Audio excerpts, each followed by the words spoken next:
Good morning, everybody, or good evening if you happen to be in Asia, which I think some of you are out there in the world watching this in OMFIF land.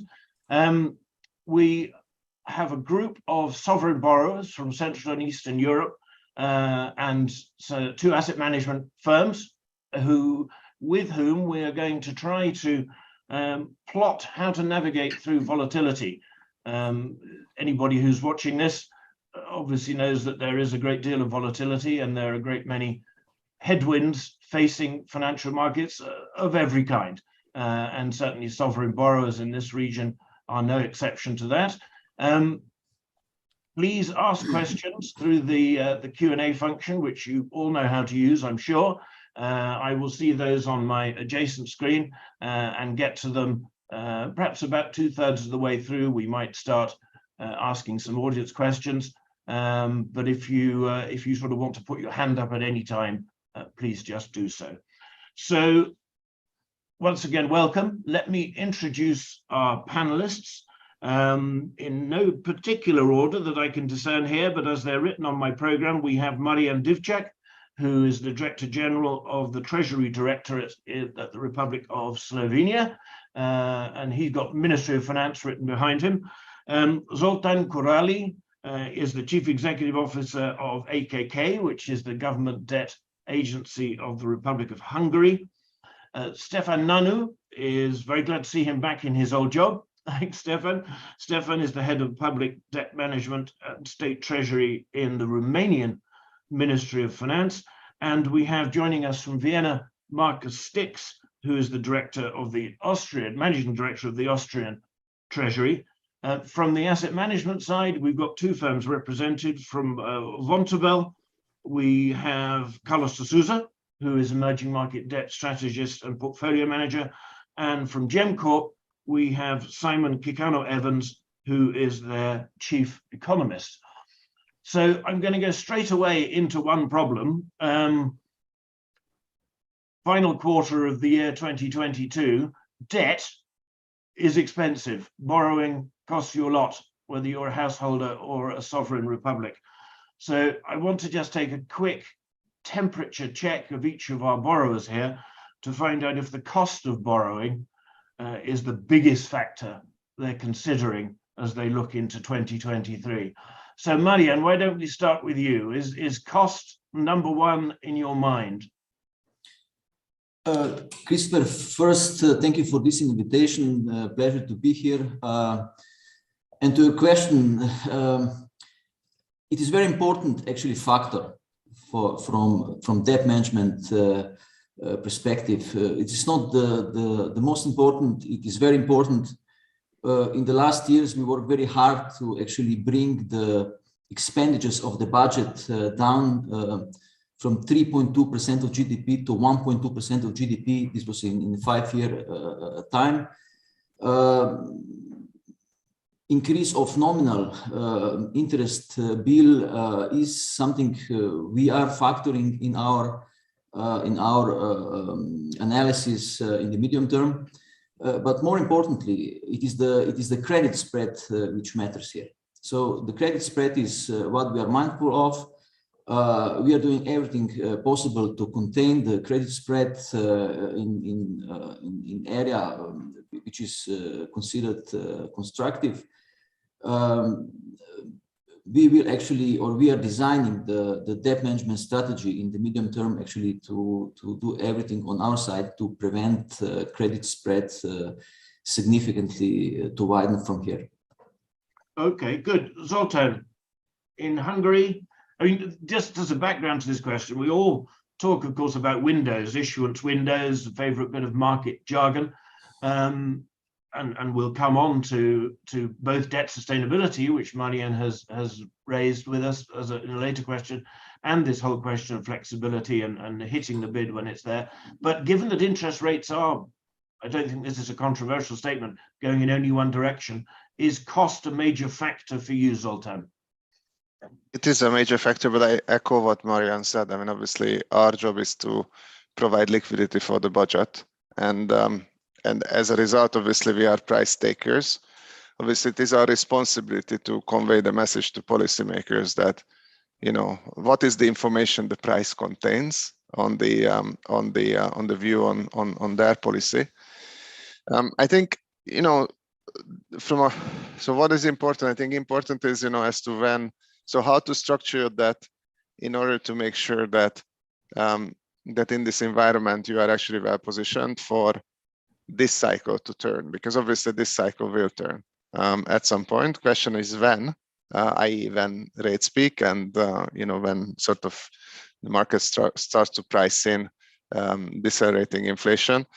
And I think, as that comes, I think we need to be positioned for that. And obviously our answer to that is that in the past we issued very little floating rate debt, and now we are issuing more floating rate debt. Obviously, it is a bet going very wrong if obviously yields continue to rise for years. But I guess it is reasonable to expect that there is going to be a peaking inflation and a peaking yield environment at some point, and then this is going to work. But I think also on the other hand, it is very hard to sort of push the button to sell, let's say, local currency debt for 10 years at around 10-11%.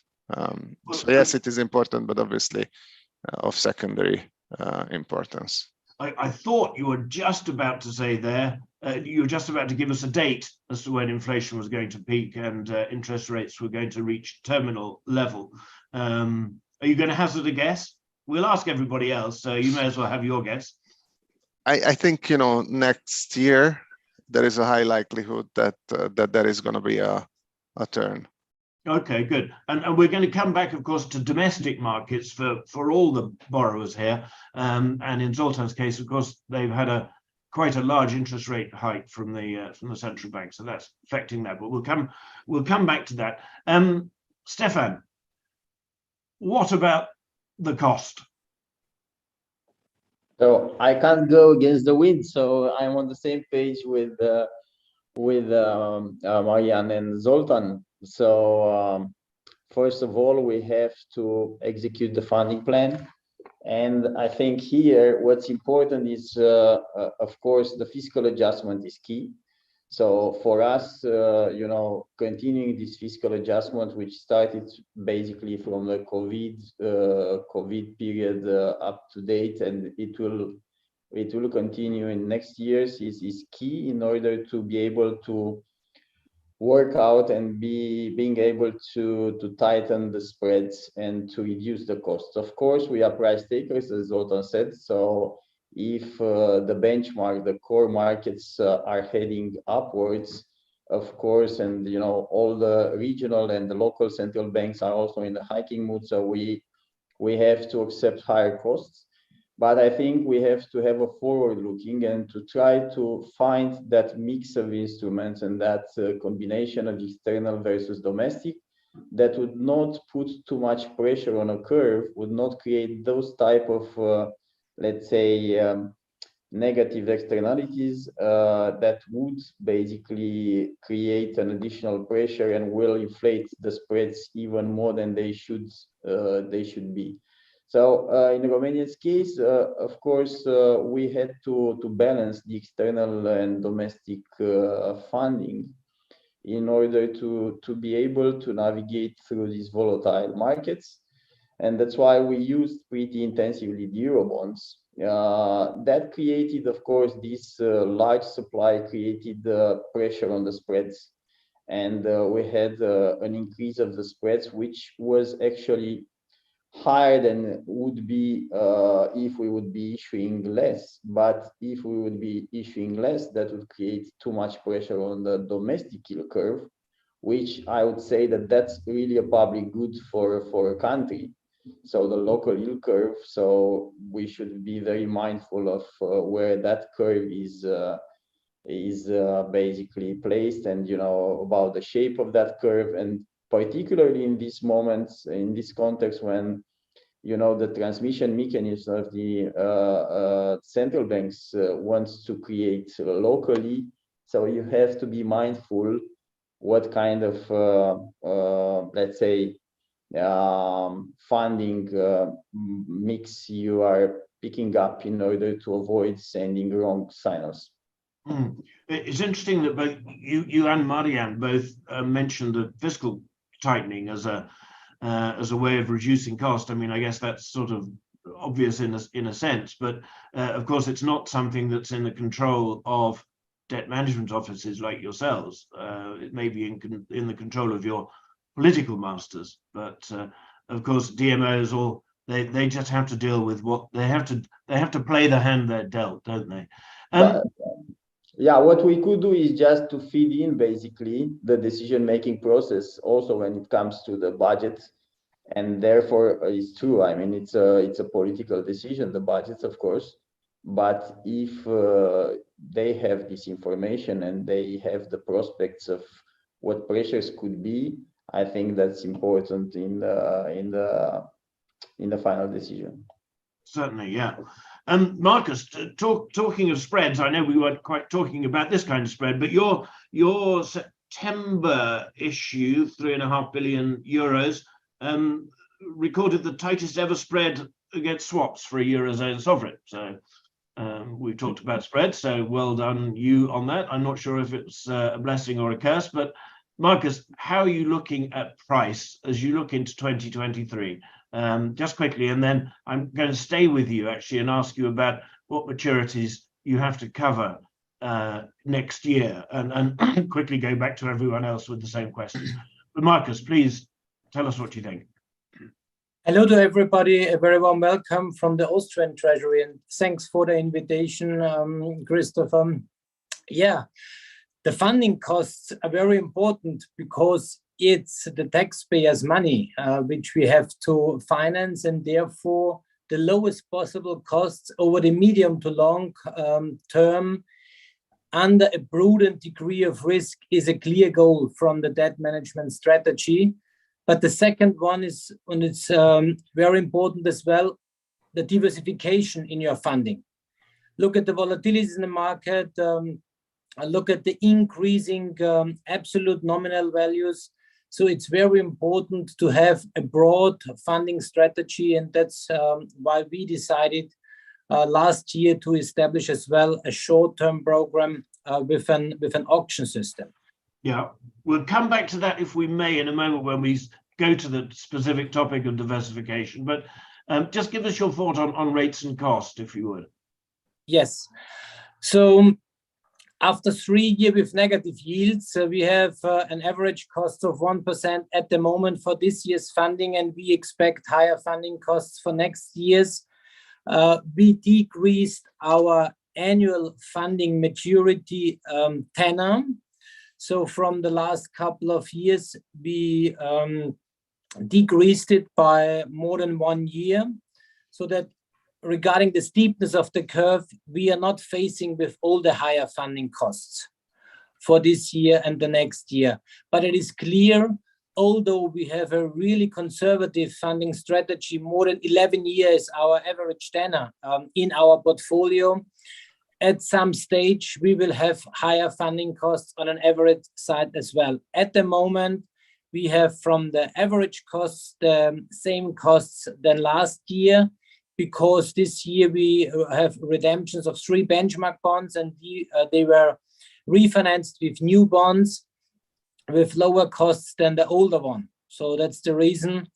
But going further and next year, if you look at all the forecasts, ECB and market participants, we will are facing with higher costs, and this will reflect as well in the Austrian portfolio. But Austria's had really quite remarkably good economic growth this year, or expecting to come in north of 4%, although next year, of course, will not be anywhere near that. But is that the figure that you're using in your plans? I mean, clearly it has an effect on tax take and therefore on the budget generally. Yes, our minister introduced the budget for next year, mid of October in our parliament. At the moment, there are discussions in parliament, and hopefully this law will pass parliament by end of November. And this will be the basis for our gross borrowing, which we will announce mid of December this year for next year. Okay. Marianne, what have you got to cover next year in terms of redemptions? How much is that a factor in your borrowing plans for 23? Our budget is also in the phase of preparation. It is being discussed in the parliament. Based on the adopted budget documents, we will be able to prepare the funding program for next year. But we know approximately what the figures are expected to be. So we have the outline of the funding program for next year, which is of 5 billion euros size. We also need to say that we are ending the fiscal year of 2022 with record high cash reserves of 16% of GDP, which will actually be instrumental regarding the funding program execution for next year. We think we can cover part of our funding needs for next year by drawing down the cash reserves from the accounts of the government. And this will also give us a lot of flexibility during the funding program execution. So the funding program is sizable, but the uncertainty remains to what extent we will need to follow the outline, the nominal figure of the funding needs for next year. It will also depend on the economic situation in Slovenia next year. This year it is going extremely well. In real terms, economy is expected to grow at 6+% in real terms in Slovenia. Also, presumably tourism has been a huge shot in the arm. The return of tourism must have been dramatically important in economic growth. It was important, not dramatically, but the external sector is doing extremely well, and also we are having very high domestic demand. So all this is resulting in very good economic figures for this year, and expectations are also very good for next year's. This is feeding extremely constructively into general government figures, debt and deficit and other figures, reducing the general government debt as a percentage of GDP, economy growing faster than in nominal terms than what it is the nominal growth of debt in Slovenia. So the prospects are good for next year. We are expected to have a lot of flexibility during the funding program execution, which is in nominal terms quite sizable. Okay, and I think time to bring in our two asset managers, both with Andino roots, I believe. We have Venezolano and Colombiano, which interests me, of course. As many people know, I'm a bit of a Latin American specialist. Carlos, are you inspired? Is your confidence strengthened by what you've heard from the borrowers? What's your general view, quite quickly if you will, but your general view on what they've been saying?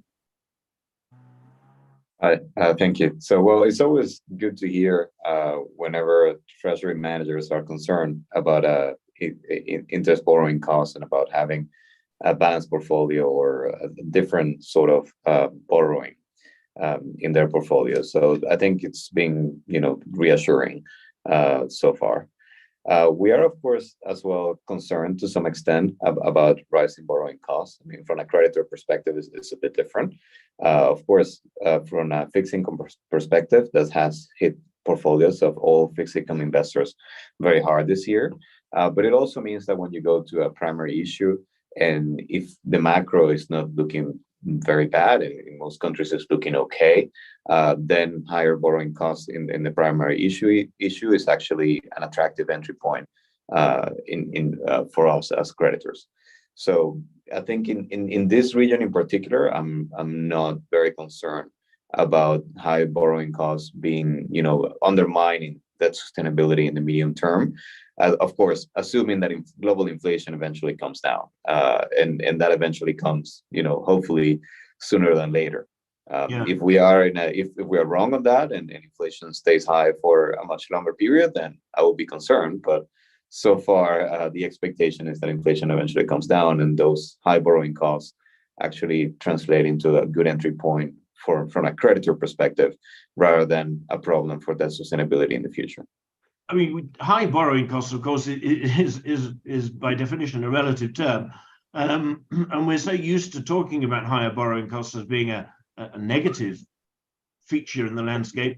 But clearly, from the point of view of someone like you that's got to manage people's wealth and generate a return, the end of negative interest rates is pretty useful. It's been tricky to generate alpha in bond markets unless you go, to the high octane markets for quite a considerable time now. Simon, your view on this, we haven't heard from you yet, but please chip in with what you think about what you've heard. And do you share Zoltan Kureli's tentative prediction that inflation will start to come off next year at some point? Yes, hi, Christopher. Thank you very much. So I think we've left the elephant out of the room, and the reason why we're talking about all these issues now, which is obviously, Russia's invasion of Ukraine, which has caused inflation everywhere. Otherwise, we would have seen inflation way lower now, year-on-year inflation, which was started to come down in Q1 of this year.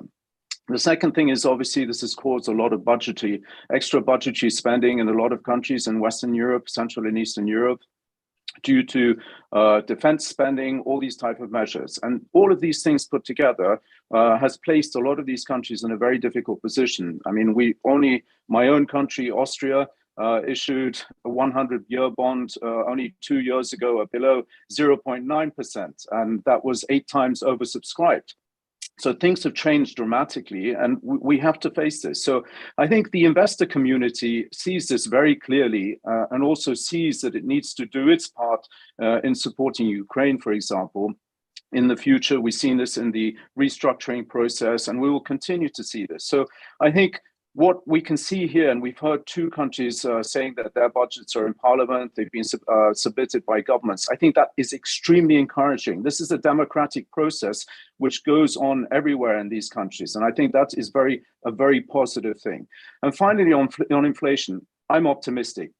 We've already started to see the top in headline inflation. So in the US, for example, this will start to release a bit of pressure from the Fed to keep on hiking rates. And I think this will start to pass through into other countries in the world as well. Mm-hmm. And by mid of next year, we could start to see year-on-year inflation way lower than it is now. Well, thanks, Simon, for inviting the elephant into the room. And obviously the situation in Ukraine, the war in Ukraine, is something we're going to be talking about in our next point, but also just to flag that after our panel, we have a one-on-one session with Yuri Butsa, who of course is the man who has to raise funds and manage the budget for the government of that poor country, suffering as it is. Zoltan, Simon has mentioned Ukraine.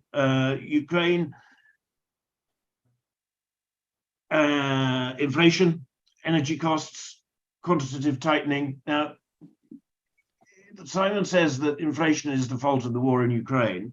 Certainly that's clearly an element, but there was surely inflation baked into the cake before February the 24th, wasn't there? I mean, just simply in terms of the last 10 years or 12 years of monetary policy, that was already there, wasn't it? So I'm going to poke a little bit at your optimism for 2023 with inflation coming off, but also I'd like you to, if you like, rank those headwinds a bit. They all affect you, your neighboring country, they affect every country, of course, but energy costs, inflation generally, war in Ukraine, quantitative tightening, put those in a little rank for us, and then I'll ask everybody else to do the same. Sure. I mean, in our case in particular, and probably that's, the most important, clearly for us, there was a massive amount of COVID-related monetary and fiscal stimulus. So that in itself, paired with sort of supply chain issues globally, had an underlying pressure on prices, and obviously the Russian invasion sort of topped this up, especially through additional pressure on energy prices. And obviously energy prices, I think oil is doing okay. I mean, obviously there were all these predictions on oil of like 200, 300, this kind of numbers. Clearly the oil market has, let's say, shown restraint, and we still still see WTI and dated Brent below 100. But I think, for us and for Hungary in particular, the European gas and power prices are the biggest issue, because what they do is they clearly are in 5-6-fold territory compared to where they were. And obviously all our gas contracts or gas purchases, obviously largely still Russian, unfortunately, are based and priced off European TTF gas. And we are talking, again, at current level of 110, it's kind of like 4 to 5-fold of what the average has been in the past. And I think that creates an inflationary pressure, but that also creates an external balance pressure, and for us in particular, obviously, current account pressure. And if we look at current account as in the moment, current account would be in surplus, because we've got, similarly to Slovenia, very, very strong industrial performance now. But because of the higher energy prices, we see an external imbalance.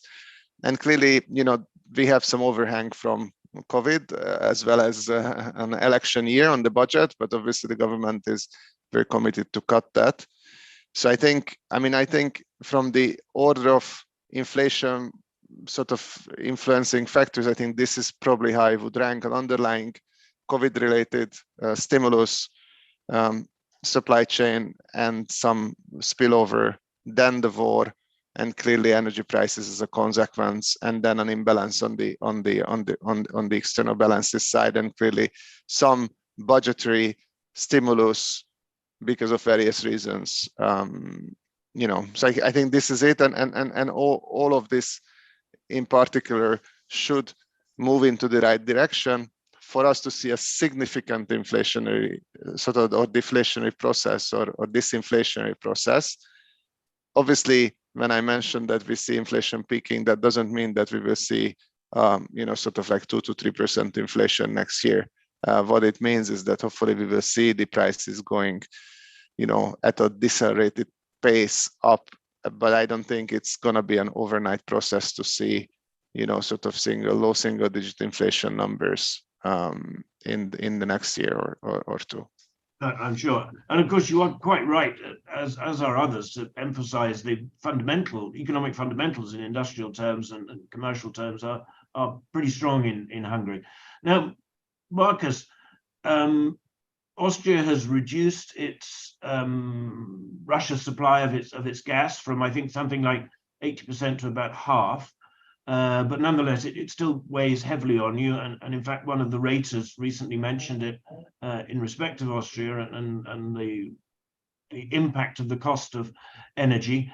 But it is true to say, though, isn't it, that inflation was there all along, waiting to be woken up. And people have started paying attention to it because of energy, but it's not all about energy. Would you agree with that? Definitely. But it was the beginning, the rising energy costs, and in Austria, the dependency on the gas imports from Russia are big topics for the investors and as well for the rating agencies. And this is reflected in our spread versus Germany. You see, we have a long-term average of roughly 30 basis points. Actually, we are at 70 basis points, so more than double. And that's not good for our funding for the future. But on the other hand, the Austrian government has already introduced several measures to decrease this dependency. For example, the strategic gas reserve, the gas storage capacity in Austria is the highest in Europe. But we know that it's not an issue which you can solve within a few months. It needs years. And not to forget all the measurements and supports for privates and companies in Austria as well. So energy relief packages, and that's all reflected in this budget law for next year. And we have to finance this, and the increase of the nominal debt is a logical step, not on a relative value, because nominal GDP is rising as well. So debt to GDP will come down further, but on a nominal level, we have a clear increasing trend here. And it's very important because it's for our future generations. All additional nominal debt you fund and you have to fund will have an impact for the future generations and their spare money for the federal budget. So I think all the governments in Europe should be really weighing up all the expenditures they will do further on. If it is in a fit, this helps for future generations as well. Okay, and I'm not going to ask everybody that same question, but if one of the other sovereigns would like to put a bit of a ranking there, I'm going to turn to the asset managers. But Marianne, Stefan, do you want to give a sort of ranking of headwinds, or shall we pass on? I'm keen to get to the topic of diversification in structures. Nobody's putting their hand up madly, so Simon, you are putting your hand up, and clearly you've got something to say in reply to what others have just said. But I want to say that, and then I'll stick with you and ask about diversification. Please carry on. Let's please be optimistic. Okay, things aren't. They are looking very bad. We've had the massive, largest outflows ever out of EN bond funds per year, with net issuance come down to about a fifth of what it usually is. But looking ahead, this whole thing around the natural gas thing has provided a massive impulse to Europe to diversify into other directions. LNG imports have increased massively. We have about 50 or 60 LNG ships offshore Europe, which is about 8 billion cubic meters of natural gas. We have the EU natural gas storage at about 95% today, which is huge and something nobody would have expected. And quite frankly, we will be able to make it through this winter without natural gas from Russia, believe it or not. And we will have to see European Union solidarity in transporting gas through pipelines, for example, from Germany to Hungary, or from Ukraine, maybe in one case, to Western Europe. So I think we need to see the positive sides as well. And I think that looking ahead, things are going to look much better. I mean, you're quite right to stress, well, you sort of hinted at the European unity in the face of the crisis, the war in Ukraine. And of course, warfare is the most terrible thing that human beings do to each other. But at the same time, it often does act as a spur to innovation in exactly the way that you have just described. So you're right, look at the positives. I'll turn to Carlos in that case, if I may, Simon. The theme of diversity in terms of currency, of course, in terms of maturity, in terms of thematic linking, ESG, that kind of thing, is very much on the mind of all these borrowers, and I'm going to ask them what they're doing in terms of innovation. But from when you're looking at new issues and what new issues to invest in, do you focus on things like that? I mean, eye-catching new structures, and most of these guys have got one or two of those. Do they influence your decision to invest, or are you just looking always essentially at the fundamental underlying credit? I think diversification is quite important, but not necessarily as a determinant factor on whether a new issue is attractive or not, at least from an active investor perspective. But in other ways, for example, one thing I look at in every country we invest is the composition of the total debt stock. I think that matters a lot. It is perhaps less relevant for this particular region, but in other regions, you can have countries that have a lot of commercial debt concentrated in Eurobonds, and you have other countries that have a lot more of multilateral debt or concessional debt at very, very low rates. Other countries that have a lot of bilateral debt, and then which one is the bilateral creditor also matters, and what kind of rates these bilateral creditors are providing, and what is the reason, if it is a geopolitical reason for that bilateral loan to have occurred, or is it, or if it is rather a business reason, or that kind of thing matters a lot. So I would say debt composition, it's very important. And when people focus a lot on, say, the debt to GDP ratio headline, that for me is a lot less important. So because, if you have 100% of debt to GDP ratio, but your interest to revenue ratio is, say, 3%, as in a developed country, it matters very little if you have 100% of debt to GDP ratio.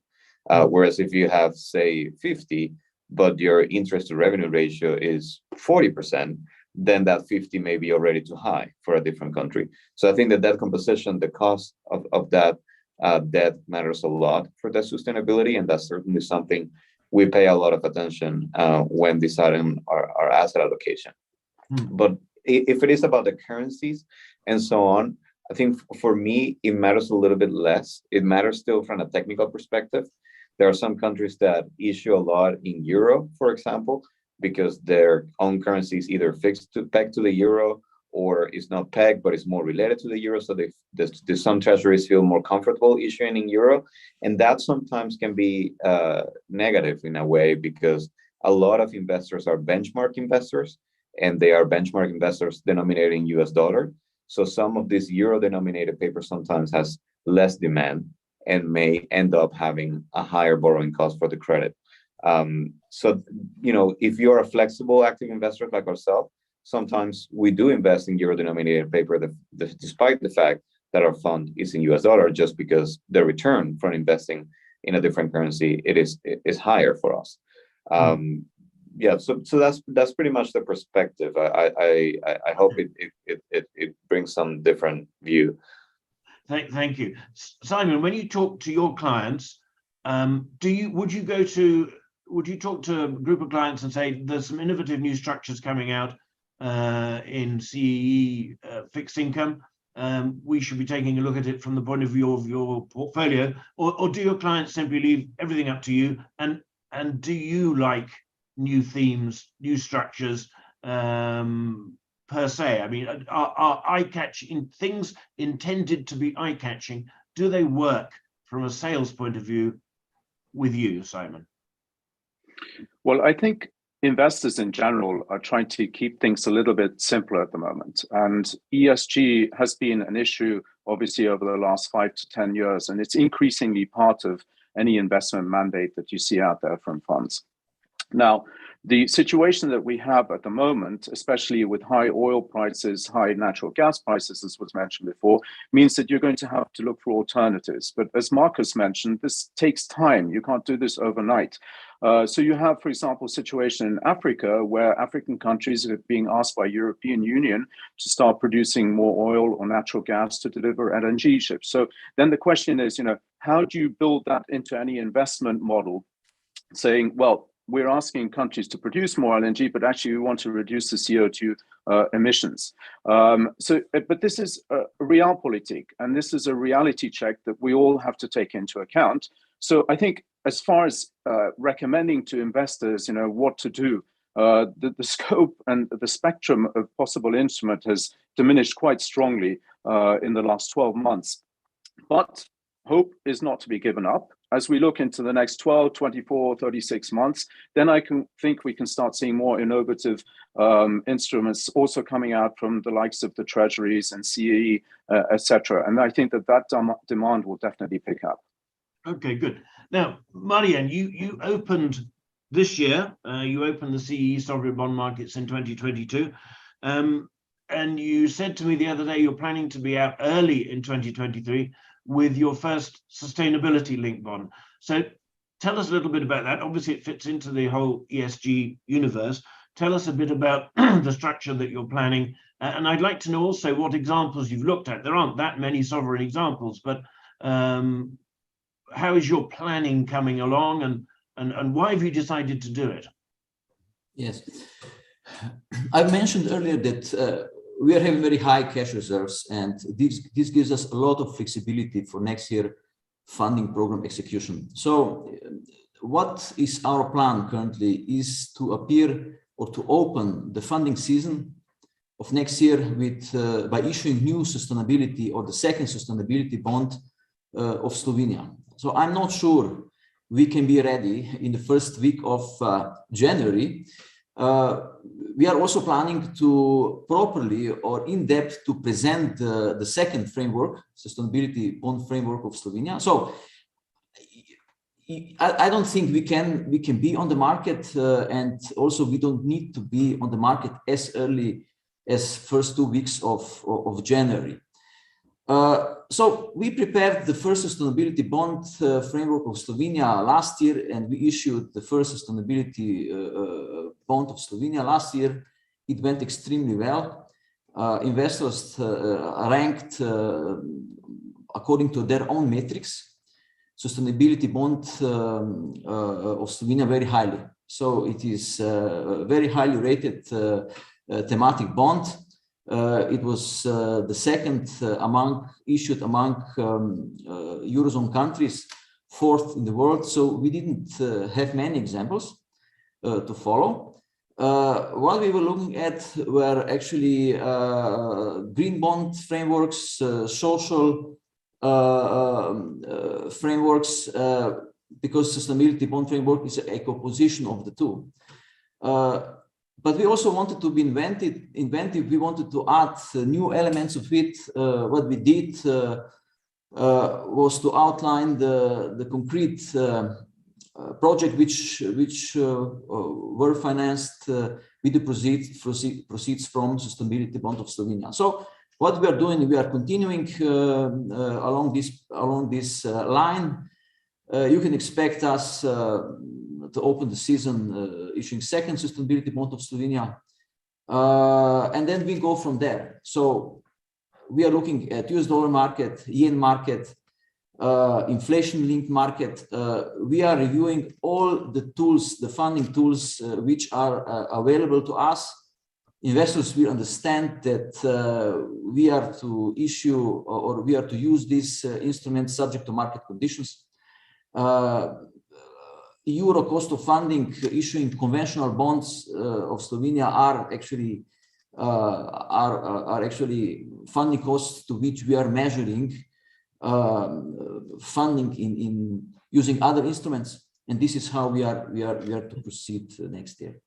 So you're certainly going for the inventiveness, the diversity line, and investors are liking that. People you're talking to are applauding your efforts to bring new structures. Absolutely, this is always well received, and also being transparent, but to remain enough flexibility during the funding execution is what investors really appreciate. Okay, good. Now I'm going to come back a little later in the conversation to the contrast, if contrast there be, between use of proceeds bonds and KPI-linked bonds, which of course Marianne's comments have just touched upon. The KPIs are obviously performing well from what you say, and people are applauding that. Stefan, what can we look forward to from you? And as far as I can see, you still have a bit of borrowing to do this year.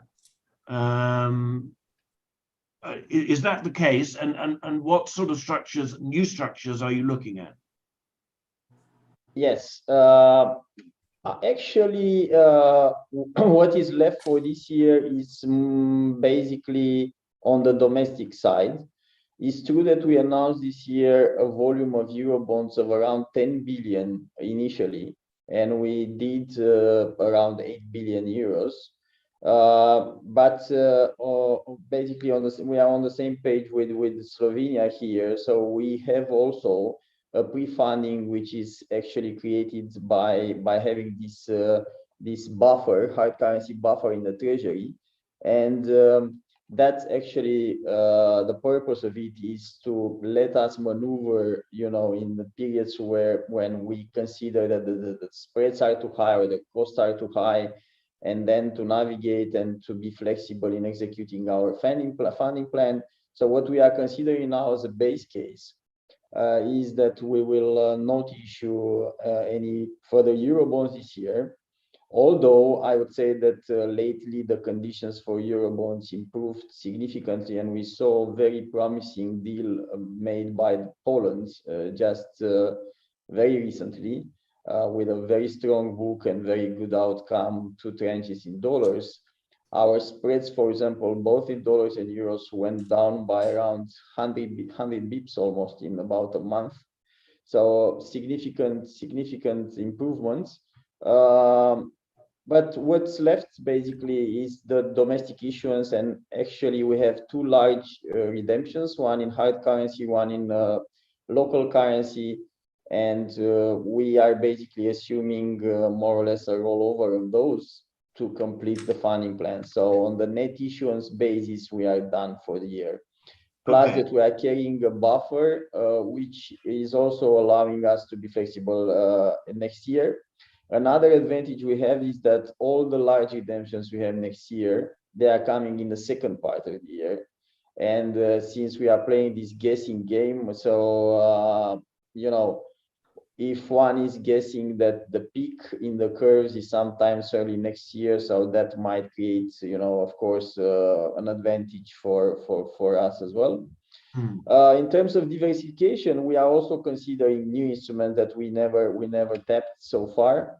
We are also embarked on this green adventure, green/sustainable, and here the big headache on which we ask also the World Bank assistance is about setting up all these prerequisites for the framework, because it's easy to, you know, on the issuance side, everything is easy. What's more important is on the green budgeting, on all the indicators that you have to build up, and even changing the mindset for the line ministries that are supposed to feed in with the projects and to allow us to issue in the market. So all that process requires time. So, and we consulted here with guys that are already there. So like we consulted with Zoltan and his team, with the Polish guys on how they did it. And we know that it's a lot of work. We know that you have to pay attention to many details, avoiding also this overlapping of funding, because Romania also, for example, is benefiting by a huge EU funds package, and it comes both under grants but loans, and actually that's a good source of funding for us, which is improving both costs for the new borrowings, but also allow us to be more flexible with the marketable debt. So we, for example, for this year, we counted on 4 billion euros in loans coming from IFIs and under the Recovery and Resilience Facility, which those are off-market debt, yeah, so a much cheaper cost than, you know, the marketable debt, and that's very important. For next year, basically, we count also on at least 3 billion euros from the same sources. And, you know, of course, we'll keep on issuing Eurobonds. So we believe that that's a good source of money. We are open to private placements executed both under MTN or under other various arrangements. And here we announced also the dealers under the MTN that we are ready to issue other currencies, not only the traditional euro and dollar. Hopefully we'll be also there ready with the derivatives framework, because we although we signed ISDAS, we do not hedge yet. We are using kind of natural hedge through the buffer, because we keep both euros and dollars in that buffer, but that's not actually what the regular hedge would mean. And also we count more and more on the retail in the domestic issuance. So that's something that we see more relevant, you know, than it was used to be in the past. We see a lot of appetite from the retail investors, from the population. We have two channels.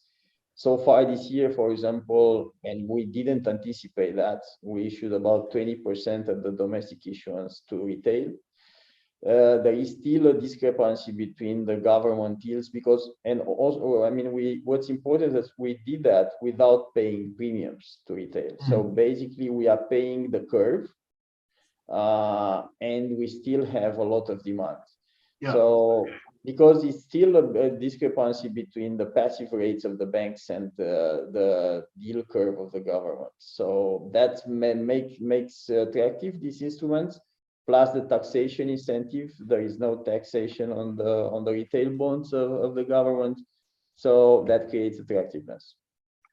Okay, thank you very much, Zoltan. That figure of 20% of domestic currency bonds being in retail hands is a figure you recognise, and obviously you've also.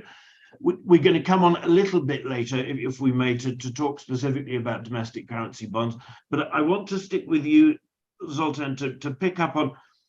Stefan mentioned Poland's dollar deal, and I see that Poland is now being rumored to be considering issuing in yen.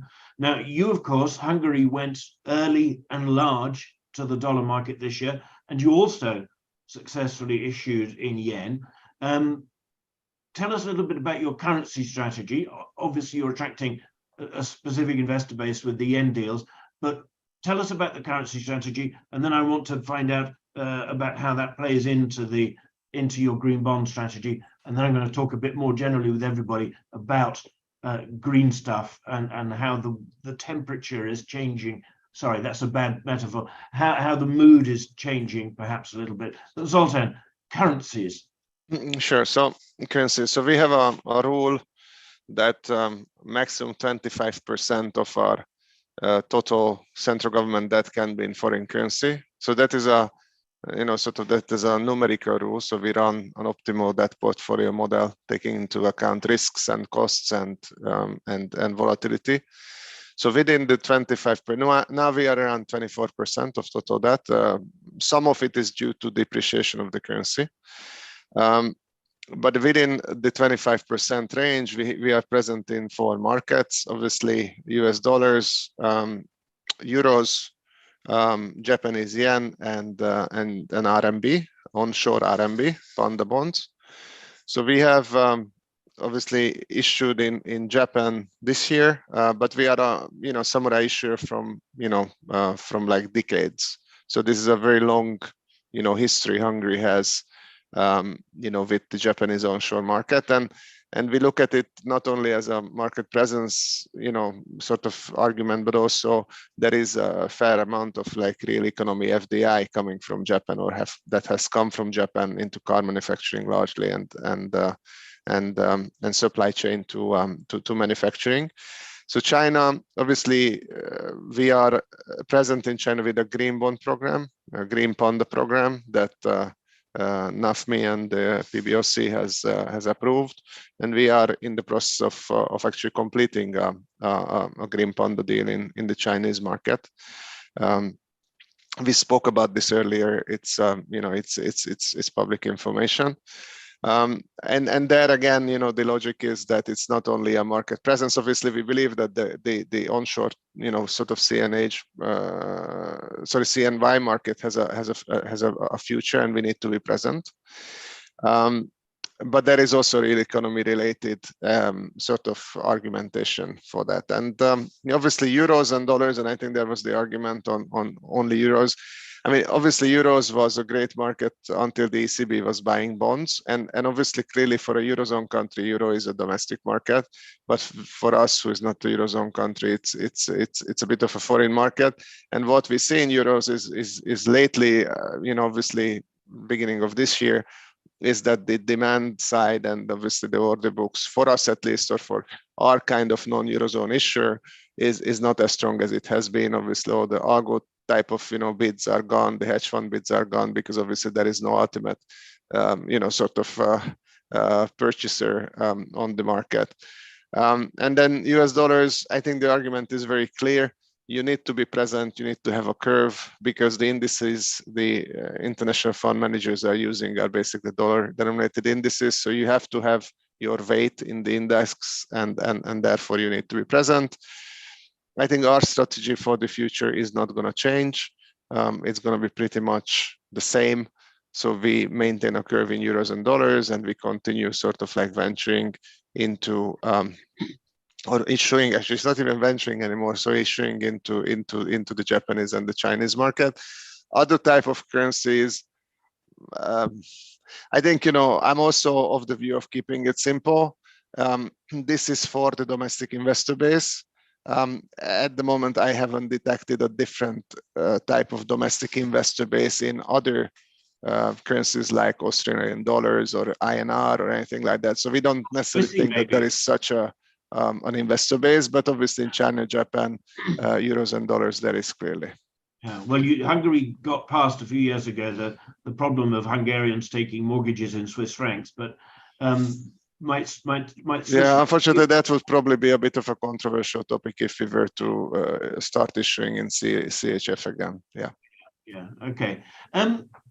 Carlos, let me sort of broaden this conversation, and Marcus, I promise I'm going to come back to your green T-bills in a moment because that's real news. But Carlos, there seems to be, I don't think it's just my spider sense picking it up, there seems to be a little bit of a turn around people's, well, how should I put it, the importance of ESG. There's a little bit of, when I was in Washington, a number of us obviously were in Washington last month, the World Bank IMF annual meetings. One banker, a US banker admittedly, said to me, we have to be very careful now supporting green bonds, let's say, to narrow it down, because that's politically difficult from, well, I don't really want to say the right or the conservative side politically, but there is a degree of turning against ESG ideas, to put it no more strongly than that. Do you pick that up? Any of your clients saying that to you? Is this just a sort of few random people with strange opinions? How do you view it? No, I don't think there's a pushback against ESG, at least not a broad base. We have a broad base clientele, quite global, from Latin America, Middle East, from Asia, from Europe, and from the United States as well. We haven't seen a pushback against ESG, but our approach is to provide different options for our clients. So we have funds that are completely unconstrained, and we have funds that are green funds that are either Article 8 or Article 9. So we rather give the choice to our investors. If they want to be in a completely unconstrained fund, which in Europe will be Article 6, that takes into account some ESG risks, but doesn't have ESG as an objective of the fund, then that's their choice. And if they want to be on rather an Article 8 or Article 9 fund, they can do so as well. What we have seen this year is that our Article 8 funds have continued to get inflows, whereas that has not been the case for the unconstrained funds, which are still the largest. But the smaller ESG funds have continued to grow faster. So I would not agree with that point of view of a strong pushback against ESG. I think it remains very important. I think also some people can be more careful because in the last 2-3 years, I think a lot of people tried to do ESG in a way that was not, let's say, kosher or very strict. So there is a pushback against greenwashing on the one hand, and there's also a pushback against going green without medium, tactical thought, because sometimes going green in the real economy and in finance also has a cost in the short term. So I think maybe there is a pushback against going too fast without sufficient thought to how you do the transition. And I think that is normal because we were going perhaps a bit fast and in different directions, especially in finance where the standards were not well defined and each issuer was doing a different thing and each fund provider like ourselves was also doing a different thing. So there is some pushback to understand what each creditor and also borrowing is doing to make sure there's no greenwash, to make sure that we're all making things, doing things that make sense. But I don't think there's a pushback against ESG in general. I think there's still appetite for it, and it makes sense for the long term. Thanks, Carlos. The government that Marcus serves has been vocal in opposing greenwashing, with resistance to including nuclear and that kind of thing. And I promise I'm going to come to you next, Marcus. But Simon, before I do that, I just want to raise this question, which you may all think is just a weird question. It was described to me again in Washington by a multilateral bank official as a theological question. The difference between, or the contrast between use of proceeds green bonds and KPI-linked green or social or sustainability-linked bonds. And that with use of proceeds, it was kind of quite easy. You had to identify some projects and then finance them. with KPIs, that all sorts of KPIs are being put forward in social bond issuance circles, such as number of hospital beds per head of population and these kinds of things which I think are actually quite difficult to count and to measure. But do you think nonetheless that there is a fundamental shift away from use of proceeds as projects become harder to find towards KPI linked sustainability bonds, let's say? Just give us your overview of that question. Wow, I got that question. Thank you, Christopher.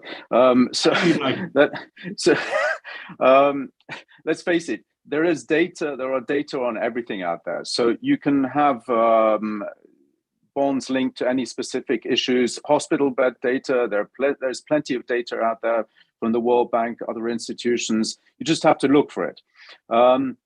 I mean, all of these different types of convoluted constructs are obviously more complicated, and you have to be able to sell them to the primary investors. I think definitely, as Carlos was saying, in the long term, these are the directions we're going in.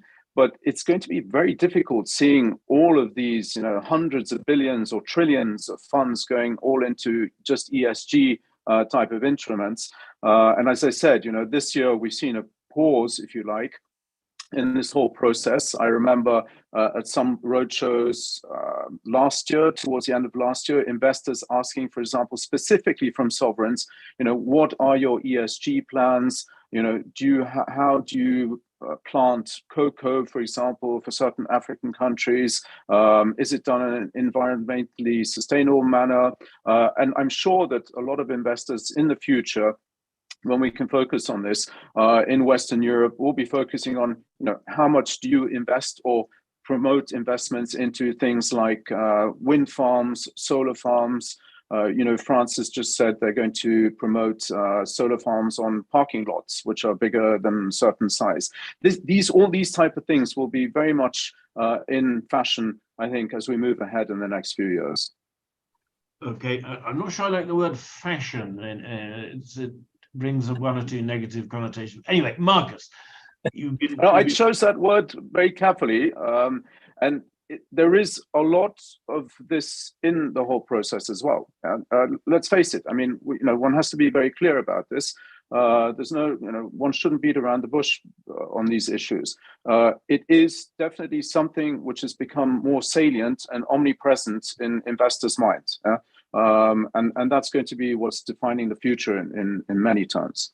I absolutely applaud your remarks on it, and I agree that fashion is an important element in the whole thing, but I'm just not sure that is fundamentally a good thing, that fashion should drive financial market activity. But anyway, no, I absolutely take your point, and I'm sure others do too. Marianne looks as though he wants to say something, but first of all, I'm going to ask Marcus. You have just done as I think it was Carlos said earlier on, you did a century bond a couple of years ago. Now you've gone to the other extreme, and you've launched 4-month treasury paper, green, the world's first sovereign green T-bills. So over to you, and tell us a bit about that. Thanks a lot, Christopher. Yes, indeed. Austria reflects only 4% of the Eurozone funding. So we are forced to be flexible and covers the demand from the investor community. And in spring, we are setting up our green framework. And in the discussions with our investors, there was a clear demand regarding the shorter tenor as well, not only 20 years and plus, what is the normal tenor for a sovereign green bond. And that's the reason why we are discussing with the advisory banks, with potential investors, money market funds, or with central banks as well. And at the end, we decided to include the short-term facility as well in our green framework. So it's a bond and bill framework. And not to forget, we issued as well a green loan with an insurance company. So 3 different types of financing instrument within one framework. And to our thinking, it's the clear missing link for the investor community in the ESG area, because you have not only now this 20-year on bonds, you have the twin structure from Germany, and now you have for the short-term market as well an instrument which we roll over the next couple of years. So with the same maturity as the bond from this year. We did our inaugural green bond with a maturity of 2049. We roll our T-bill for the same maturity. We split up our eligible green expenditures for this year, 5 billion. We did 4 billion green bond. We did 1 billion in the T-bill, so 80-20% is the share for the next couple of years as well. So really transparent for the investor community. The decision was... You're going to continue regular quarterly auctions of T-bills, of the T-bills. Yes. And those are not, I mean, I use the expression use of proceeds. Obviously, 3-month or initially 4-month paper doesn't have a kind of use of proceeds clause. That just goes into general green budget, does it? No, it is the same use of proceeds language and will be included in the allocation report and in the impact report. We will include all the transactions, the rolling transactions as well. Yeah. So not specific. The short-term paper is not specifically aimed at no, particular. it is a pro rata allocation to the whole green eligible expenditures for this years. Okay, and just one quick question on the side, Marcus, if I may. OKB has just issued. Do you coordinate issuance programs with them as a sort of a smaller but important sovereign entity? You do? Yeah, we do. Okay, good. Marianne, you looked as though you wanted to say something, and I'd be delighted if you did. What's on your mind? Christopher, I mean, I didn't answer your question regarding the trade-off between actually resorting to use of proceeds or KPI actually based sustainability bond framework in the context of Slovenia. So we stick to use of proceeds based sustainability bond framework. I mean, we will definitely explore other possibilities, but for now we stick to use of proceeds. I think it's very important actually that the framework is credibly compiled and that it is credibly actually presented to investors. We issued already the allocation report and impact report for the previous bond. It is on our webpage. It was received extremely well by investors. So I mean, all what it is needed to be there is there.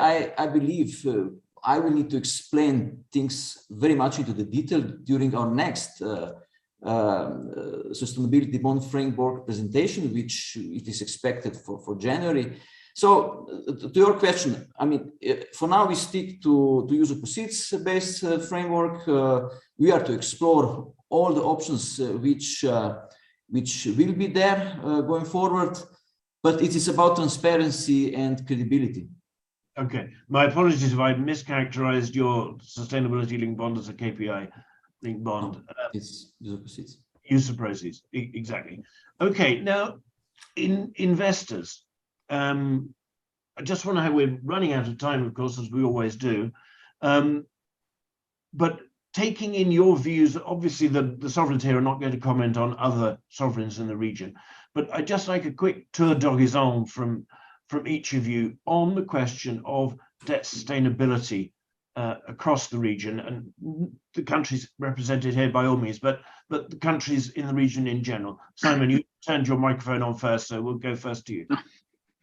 No, look, I mean, if you look at debt to GDP and the fiscal backdrop, all the countries present here are amongst the top performers globally, with lower than 80% debt to GDP levels, obviously in a number of cases lower than 60%. So I don't think there is a question of sustainability here. which we're seeing, the international community question with the G20 common framework when it comes to Africa, for example. So there I do see, and investors do see this, that sub-Saharan Africa, for example, is being treated very differently to, let's say, CEE or LATAM, with the imposition of this common framework, having to go down this route of restructuring, even forcing, if you like, private sector investors to participate without participating from the very beginning in restructuring talks. So as far as CEE is concerned, I don't think this is an issue. And obviously, we've seen a big change. CEE is now a lower part of the index. The weight, obviously, in the MB Global Diversifieds has fallen, and all kinds of different indices because of what has happened now, the exclusion of some countries, obviously. And I think the thing here to look into the future is that maybe we see, CEE getting close to their EU partners, and then we see this developing into not so much emerging market bond space, but more of a developed market bond space. So most of the countries here, or all the countries here present, will be included more in DM and crossover funds, which is the driver for the future. Absolutely so. Carlos, perhaps a comment or two from you about some of the other countries you observe, some of the other markets you observe that are not represented here. In fact, somebody in the audience has specifically asked me to ask you what do you think about Albania's plans for a 2023 Eurobond issue? But I'm not restricting you to Albania, but tell us what you think more generally, the Baltics, Poland, and indeed Albania, if you have a view. Yeah, first on the sustainability, yeah, I completely agree with Simon. I don't have, particular concerns about the sustainability in the region, generally speaking. One country that, looks a little bit less good in a way, I'm not saying that that burden is unsustainable, but where I could have some concerns is Montenegro. But I think the effective interest rate is so low overall that it compensates for a very high debt to GDP ratio. But I'm still concerned about not having a clear path for fiscal consolidation in the long term there. So that's one country that, I'm not saying it's unsustainable at all, but it just looks a little bit less good than the rest of the region. I would just highlight that. I don't really have a view on Albania coming to the market next year. So I think I'm gonna have to skip that question, unfortunately. Apparently, it's been headlined or highlighted in their budget. Okay. I'm informed by our questioner. Okay. I think I'm sure that given the borrowing cost is high as it is across the world, but it's not prohibitively high. So if they have plans to come to the market, I'm sure there is a price at which investors will think it is attractive enough. There's always a price. Yeah, I mean that's the thing, right? At the end, a lot of countries have had to offer this year a premium that is higher than usual to be able to come to the markets when the entire market is negative, and a lot of funds like ourselves and most funds in the world are having some outflows, so they are not ready to invest in primaries unless you are given or offered a decent premium. So okay. Everything has a price, and I think if Albania plans to do so, the market can probably come to a price that is feasible for both the borrower and creditors. I'd like the sovereigns to tell us if investors at all are asking about debt sustainability. It feels unlikely that should be the case, but it will be interesting to know from you, and also link that to a question about ratings and people's comfort with their rating. Stefan, let me start with you. That it has been suggested that Romania's borrowing is quite high, but how do you counter that argument if you come across it at all? Honestly speaking, I don't know why the people are placing that type of statements, because if you look at the Romanian debt indicators, actually Romania looks pretty well almost by any single indicator. So the public debt ratio is below 50%, and we forecasted below 50% on the medium term. The interest rate cost as a percentage of GDP is between 1.5, 1.7% of GDP. I mean, the funding needs, the percentage of GDP is going down, so it will be next year less than 10%, around 9.4%. So I don't know, actually. If you look at the rating agencies, just to correlate it with the rating agencies, if you look at the rating agencies reports, they all actually put it as a strength, basically, the public debt indicators. Maybe the only one where we are suffering is the balance between external and domestic. Is true. It's a bit tilted toward external because we used significantly not only Eurobonds, but also these off-market that I was mentioning, the non-marketable debt, which actually makes sense to be used because it's so cheap.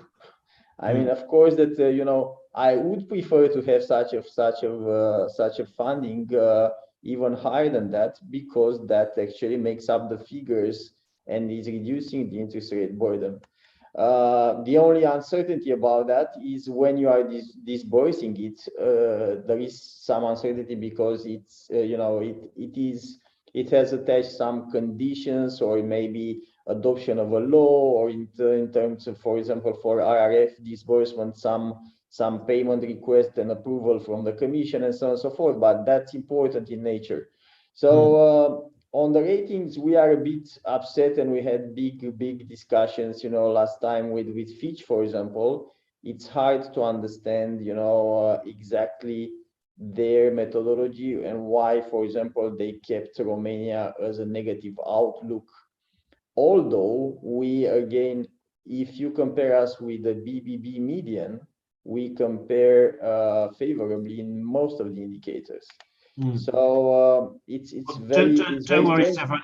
You aren't the only country here that's had a slightly negative rating action recently, and we've already mentioned that. I'll move to the others if I may now, Stefan. Thank you very much for that, because we've only got a couple of minutes left, and I want to ask you my surprise final question.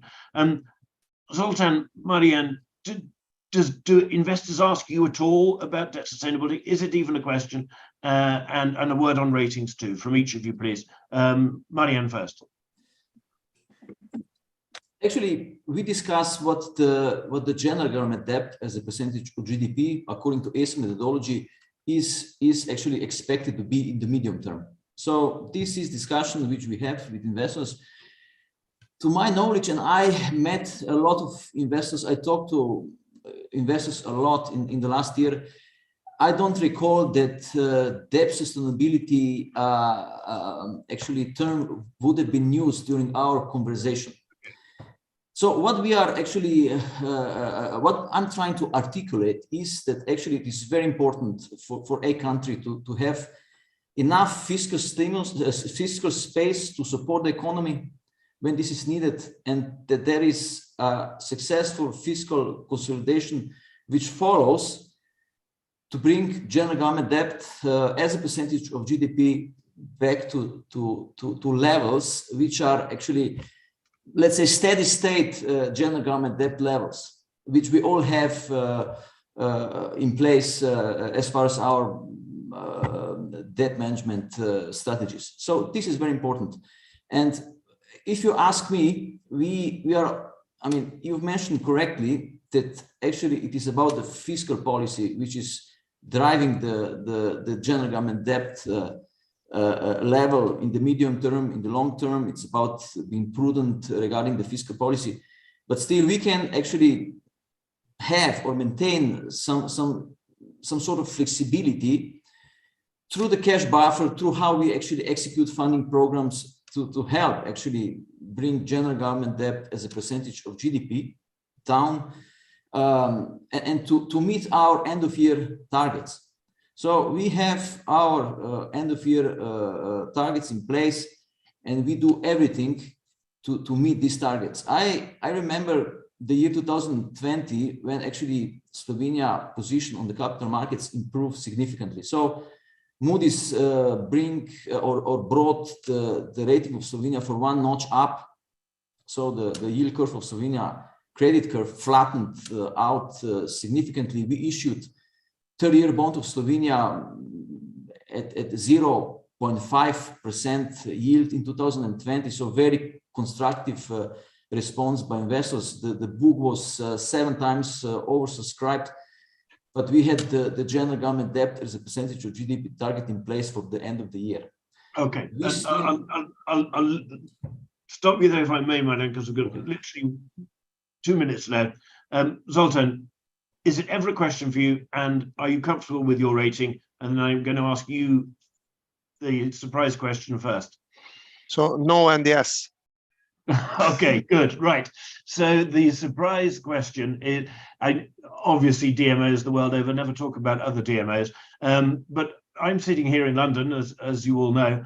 I wonder how you looked on at the activities of the UK DMO in the last few weeks, and were you very, very glad that you were not running the DMO of the United Kingdom of Great Britain and Northern Ireland? How do you think they dealt with it, Zoltan, as an external observer? Look, I think, I mean, it was a big challenge, right? I mean, it was at some points, you know, it looked like the systemic risk with respect to the pension sector. I mean, I think, I mean, obviously, it must have been an extremely interesting exercise. So Yeah. I envy them. Okay, good. Yes. From the point of view of intellectual curiosity. A career-enhancing move. Marcus, did you view it with a degree of Schadenfreude, your former European Union friends? No. That's not the right way. So I know Sir Roberts very well, so it was not an easy thing for him. But yeah, no Schadenfreude. No Schadenfreude. Stefan, do you wish you'd had the job of Robert Steeman?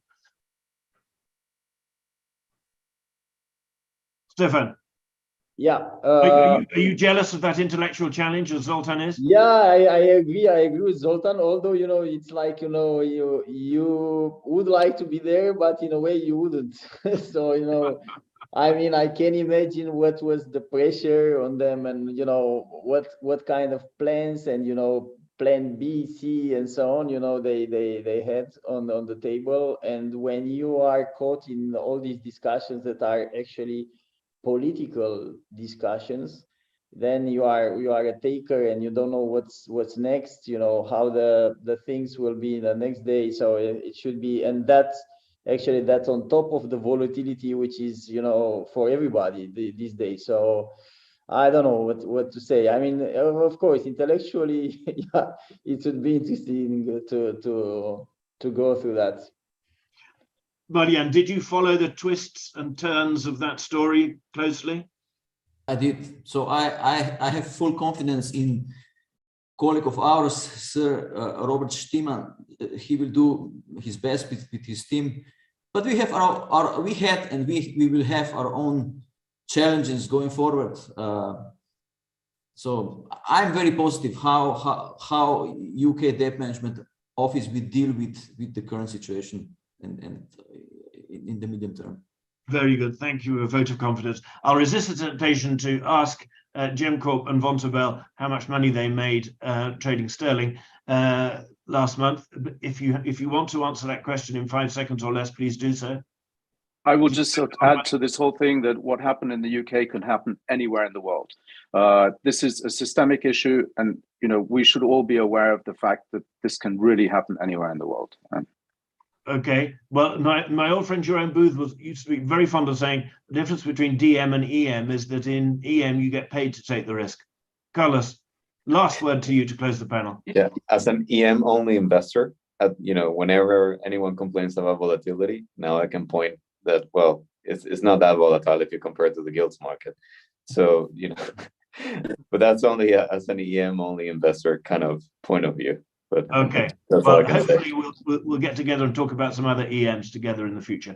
We've run over by 2 minutes. My apologies to everybody, but my great thanks and applause. If we were all sitting in a room together, as we might be one day, people would be applauding and standing on their feet.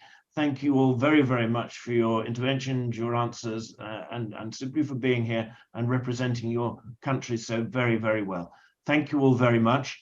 And all of you out there in TV land, stay with us for a moment or two whilst the man in this chair changes into another man.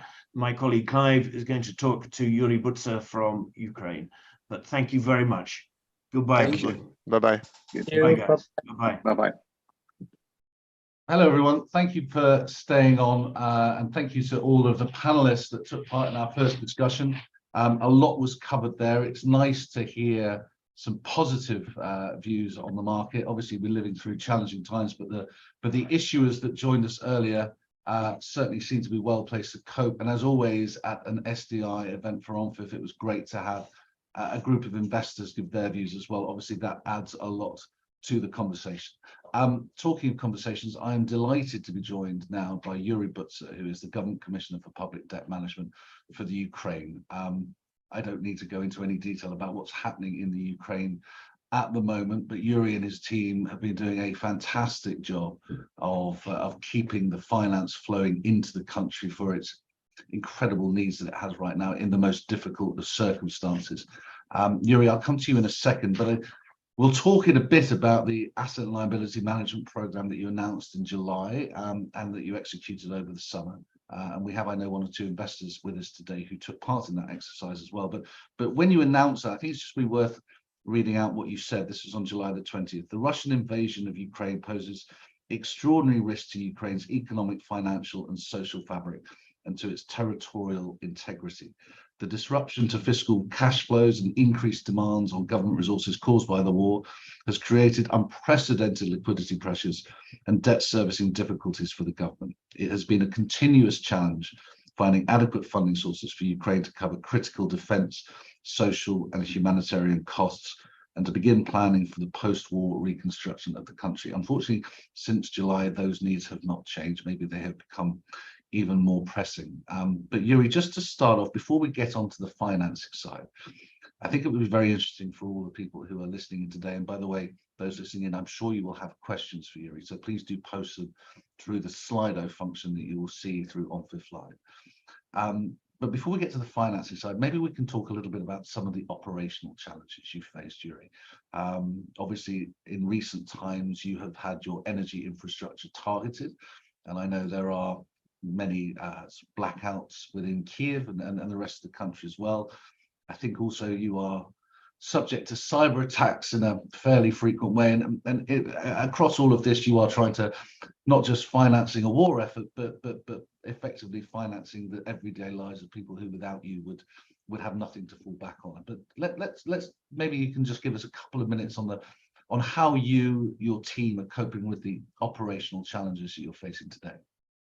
Yeah, thanks, Clive, and thanks for having me here. So obviously it's not getting easier with every day. And yeah, when the war started, we had to operate from bunkers and Kyiv was attacked. Now, fortunately, Kyiv is not attacked anymore and we pushed back Russian forces pretty much from most of the right bank of the Dnieper River in total. But still, as they didn't have any advance on the battlefield, they started to target all the civil infrastructure. So we now learn and adapt to the new reality when you need to charge your laptop in the morning, and hope that it will survive by the evening because you're not certain you will have any electricity in the office. So with that, obviously, we rely on very old-fashioned stuff like diesel generators and stuff like that to keep the electricity running. I still remember it from early 90s in Ukraine, but obviously, of course, not by these reasons. But otherwise, I must say that what the big conclusion for us is that you can adapt to everything. So you have candle menus in the restaurants in Kyiv now who serve the food with the candles. It looks pretty romantic. I'm not sure whether it's super efficient, but the same here, the same in the ministry, the same in the DMO. So we used to that stuff. More people come to work now just because we have more stable electricity at work than people who work from home. We need to obviously to diversify a bit the working places, etc., just to keep any potential attack risk under control. But otherwise, we keep as usual, and our strategy since the first day of the war was just to continue business as usual. I have the sign in my office from the UK of when the London was bombed by Nazi Germany. which is like very standard pop sign of keep calm and carry on, but that's exactly what we're trying to do here. Let's talk, Yuri. I know that I think over the course of the IMF World Bank meetings, you've had something like 60 meetings with policymakers, with multilateral development banks, with investors. Could you give us a quick insight into the tone of those conversations and the outcomes of those? Yeah, sure. And I thought I got frozen again, but apparently it happens that it can be not only our problem. So yes, we came to the annual meetings, and I must say it was very different conversation from what we had in the spring meetings when we were there. So when we came to the spring meeting, we had like very limited knowledge of how situation going to develop and very limited possibility to predict. So we came with the calculation that time in in April, with that we have a approximate fiscal gap of $5 billion per month, and we couldn't calculate beyond 3 months. So this time we came with the draft budget for the whole next year, and with the calculations how much funding, external funding or total funding we need for the whole year. The way we did it, we actually obviously got a lot of more data how economy develops during the war, what are the fiscal expenditures and what are the revenues we can collect, so we could predict much more accurately. And we predicted from the assumption that the situation as of now will continue for the whole 2023, with the hope that we will be on the safe side and more conservative, obviously. But with that, we came with a number which was in our draft budget already of $36 billion per month, and our main message per year, I'm sorry, so which is close to $3 billion per month, so rather significant consolidation in the times of war from $5 billion per month number we had this year. But our main message was that because we have rather predictable understanding of our expenditures, we need also to have a much more predictable understanding of the financing available. So our ask to all our partners who were very instrumental and helpful to us through the whole this year was to come with some of solutions which will give us liquidity predictability per month. Because this year we saw that there was very unequal disbursement of the flows from our international partners, and but there is very equal need of the expenditures every month. And with that, there were a couple of months when we had really relied very heavy on the monetary financing just to cover the gap, like May and June, for instance. And that creates a problem of its own, like increased inflation, which we have enough problems on our plate to sort out, not to add extra ones, from our side. So that was, I think, very well taken by our partners. At least we see now the announcement from EU, and as recent as from yesterday, which are looking at the facility to have a package for the whole year with the equal disbursement per month, which is incredibly helpful if it happens and gets materialized soon. We discussed with all other partners the same approach, and that pretty much one of the biggest outcome, I would say, is that we are moving to the directions that we will have much more predictable funding and much more visibility in the beginning of the year of the total financing package for the whole year. So did you get what you wanted from the EU there? Is that what you asked for? Look, it never works the way that you get immediately the feedback, because there's political process in each and every country. We also very well acknowledge that as IFI capacity is limited, we rely on the taxpayers' money of each and every country which help us, and obviously there is the process behind it which we respect. So our goal was to share this message and to explain in the details and answer all the possible questions, and allow for our partners to do their internal work to come up with the solutions of the support for us. And you would ask other countries, potentially, or supranational organizations looking to give similar support to sort of follow the lead that the EU has taken here? Yeah, absolutely. Look, so our biggest supporters from the bilaterals are EU in terms of the size, in absolute amounts, are EU and the US. But obviously we are talking to other countries who might give a smaller amount, but still very material. And we did this exercise actually to calculate how much of support we get per capita per country, and as one can suspect, you immediately get to the Baltic countries as being top of the list, being really small, but very, very, very much supportive. So with IFIs, it's a bit more complicated because, let's say for IMF, we now launched the PMB program before they can come to the actual disbursement, because they never operated under these circumstances. So, however, the challenges are similar from the economic standpoint, but the uncertainty of war, something they need to process internally, how to account in. We obviously work with all other IFIs, but I think beyond closing the fiscal gap for the general budget, because our budget is pretty much a combination of two things: humanitarian support, like including all the social payments and salaries to the healthcare and education, plus military expenditures, nothing more. So we fundraise primarily to cover that gap, but also there is infrastructure part which should be covered, because the more we liberate our territories, the more damages we see, the more rebuilding we need to happen. So we need to make, let's say, if you liberate one city or town, as it happened even today in the morning, you come see and you see that like water facilities are ruined, electricity is ruined, everything is ruined there. So you need to rebuild at least basic stuff. And that comes on top of the general budget expenditure. So that's another big part of what we discuss with our partners. A lot of this stuff should not be channeled through the central budget, because a lot of responsibilities are on municipalities and they are much more efficient than the central government in seeing what are the needs there, on the ground. So that probably much more sophisticated schemes should come in play, when you have a bit more decentralized distribution of funds.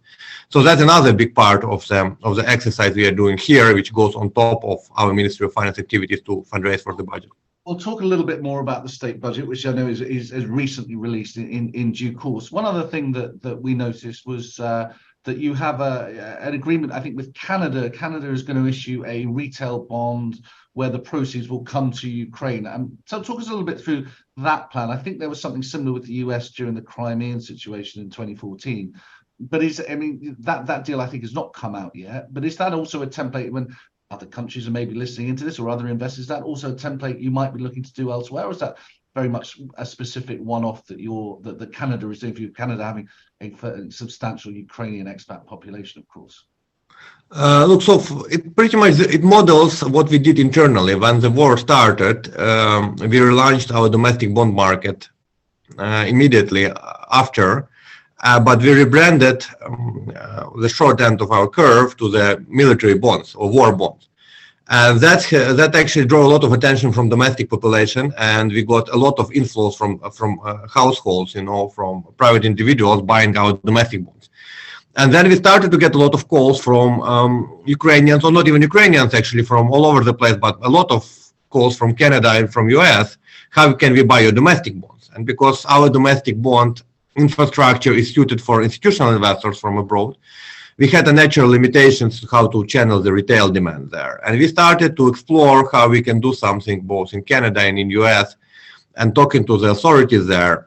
Obviously, Ukraine standalone bond probably in those jurisdictions will be a bit of a challenge because of all the retail protections in those countries, in any country, in any of the developed world. So retail sector is the most protected. So being country at war with the credit risk at the sea level in terms of ratings, so it's very hard to sell those instruments or to market to the retail investors without violating the local legislation, even if all the retail investors acknowledge that it's more a support mechanism rather than investment mechanism. Still, there are a lot of natural limitations to that exercise on the legal front.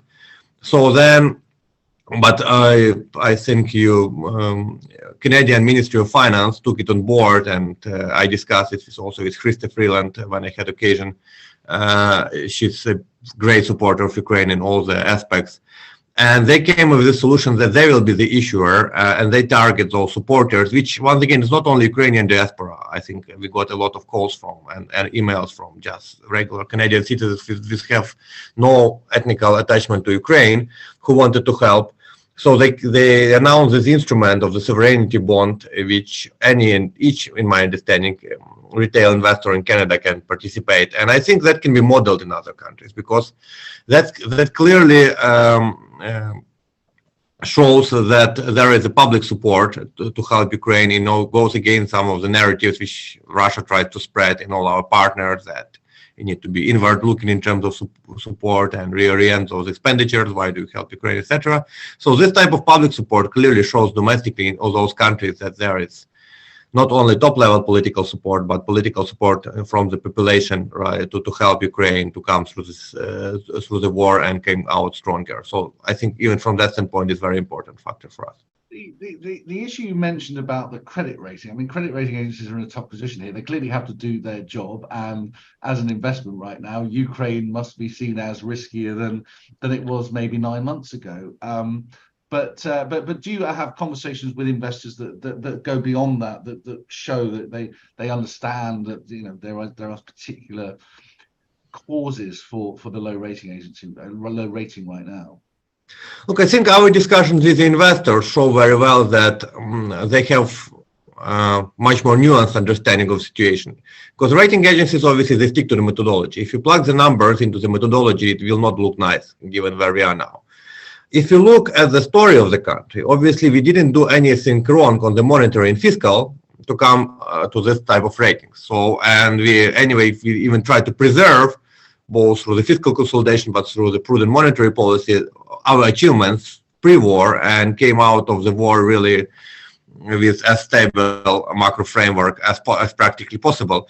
So I think that in terms of investors, they are much more nuanced as they see the picture. For question for them comes not pretty much to the current situation, but what will be after the war, and what will be the cost of reconstruction, how we're going to finance, how they can participate in this financing. And that's a set of questions we are answering regularly now, and being asked by the investors, actually. I mean, clearly from the point of view of foreign investors, the key thing was what I mentioned at the start, the asset liability management exercise that you finished in August. Tell us a little bit about how that came to pass. You obviously talked to a lot of stakeholders and a number of investors who were very helpful in bringing that together. But tell us a little bit about how that has effectively deferred the repayment risk for Ukraine, and therefore deferred maybe the risk of default at the same time, and how that came to pass, and what might follow from that, if there's anything that might follow from that exercise as well. Look, we made this exercise when we analyzed carefully all the pros and cons, and obviously we had a credible explanation to the investors what we are doing. So we were back in summer in a situation where we had full uncertainty with the liquidity situation, right? And as I said, in May and June, we relied very heavily on the monetary financing. So it was really going to be not sustainable. And obviously, as contrary to the IFIs, for example, we couldn't raise new money from the international investors. So the market was closed from the day one for us. So the only credible approach we could come to investors with was to postpone all the payments for 2 years until we sort out and see what is the new reality. Because it's even, people were asking us, okay, what about the standard restructuring and this type of stuff? He said, guys, we don't have macro framework for even a year. We cannot have any credible explanation what we're going to do with the, how you can do any restructuring. So the only thing which is credible is actually to postpone and see what happens. So we try to do it as this transaction as much NPV neutral setup as practically possible. Still, the rating agencies looked at this a bit differently as a distressed exchange, but pretty much due to the fact that we used CACs, and it was mostly from this type of explanation. But in terms of NPV terms, we try to preserve as much of the value to the investors as practically possible. So now we executed this in, I think, rather quick manner within 3 weeks. We are very grateful, obviously, for the support we got from the investment community, because the transaction was very much driven by the feedback we were getting prior to it. So we knew the view of the majority of the market before actually we made the decision. And you remind us how much was deferred? So it was 19.6 billion of the direct state debt, and if I'm not mistaken, around north of 2 billion of the state guaranteed debt by two companies together, because they had also the benefit to be aggregated with our debt based on the legal documentation. So around $21 billion north of it was deferred until 2024. And this is both interest payment and repayments as well. Yes, both principal and interest, and we obviously capitalize. So we pay interest on the deferred interest, and now we will pay it once the due date comes or recalculated by that moment of time. But yeah, both. So we try to minimize any outflows, because for us any single dollar or cent is material now.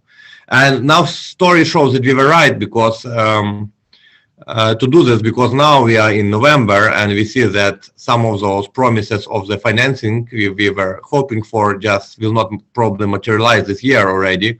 So we were really very right to preserve as much liquidity as possible, because we might end up with a shortage of liquidity closer to the year end. Could you elaborate at all, before I bring Simon in, I want to bring in a second, could you elaborate at all on those sources of financing that you were expecting that haven't come through? Oh, I can refer to the statement from EU yesterday. Then they, I think it's VP Dombrovskis said that there might be challenges with the last 3 billion part from the EU. So obviously it will create the need for us to see, or to look for alternative resources, or to see what extra cuts we can make on the budget. So we still not have fully funded budget for this year, and with that obviously all the exercises to preserve the liquidity. And it's worth also to point out it's not only about the Eurobond holders, it's also about the official sector, which was very helpful for us to defer all the bilateral loans. So both that approaches gave us a possibility to preserve that needed liquidity for this year.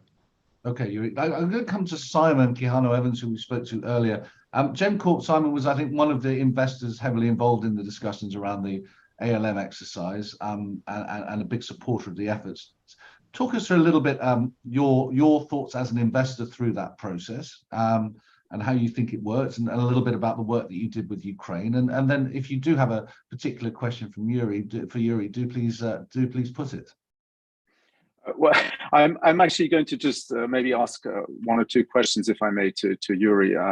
But first of all, I think one has to say that the investor community has amazing and great respect for what the finance ministry has been doing, obviously against these huge challenges. And I think that looking ahead, the investor community wants to do everything it can to support from its side the restructuring or any processes that Ukraine has to go through in the future.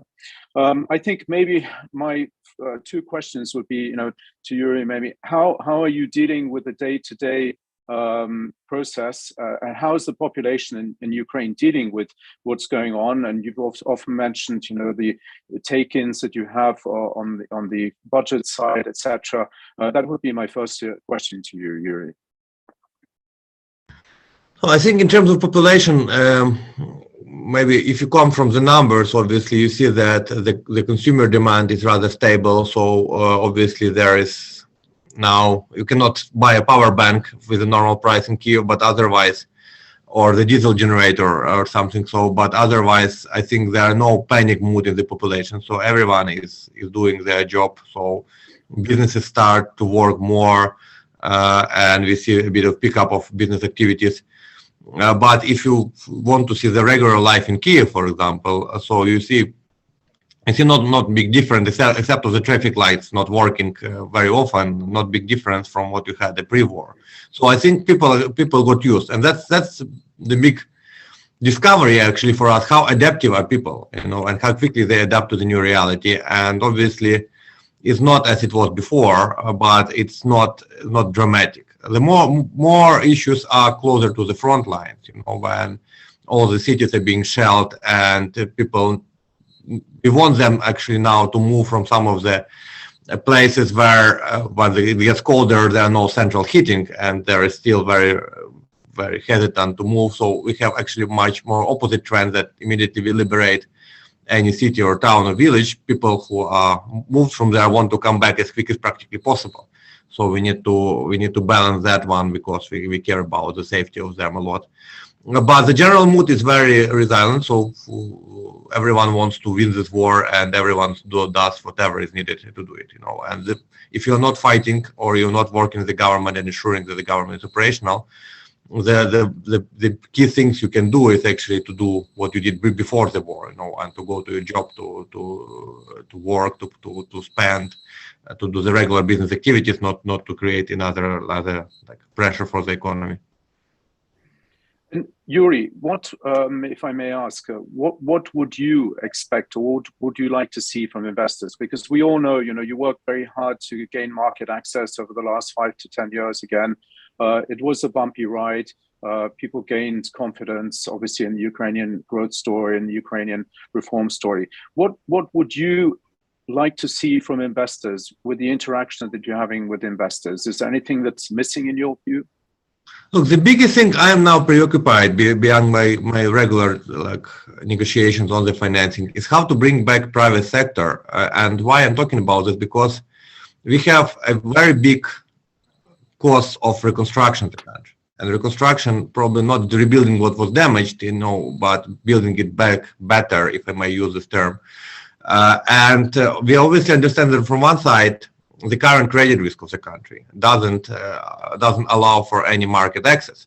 From other side, we are also rational now thinking about the official sector support for all these big numbers of reconstruction, and we also don't want to rely solely on the other countries' taxpayers' money, in this sense, because we are used to be standalone borrower, and relying with having a lot of self-reliance.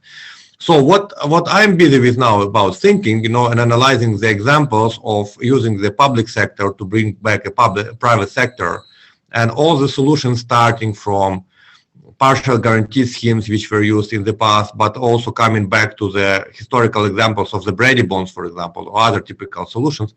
So that's something which we spend a lot of time talking, and with a lot of experts, and with everyone who actually has still good memories of 80s.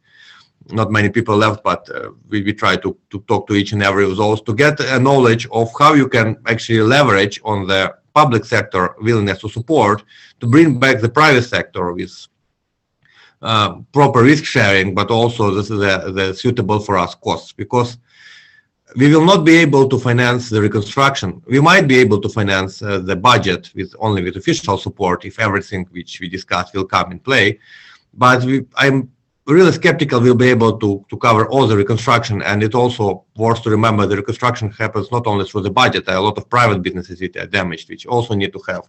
Some of those are big names on the Eurobond market, on the corporates from Ukraine, and all of those will need to have some sort of access to the financing as well. So any ideas or any precedents or any solutions the private sector can come up with when they see that that's sufficient for them to bring back the resources to the country, we're happy to discuss. We were looking at the like some sort of political insurance schemes, for the FDIs, but for the debt financing, probably some sort of risk sharing facilities with bringing both private and public sector is the direction of travel.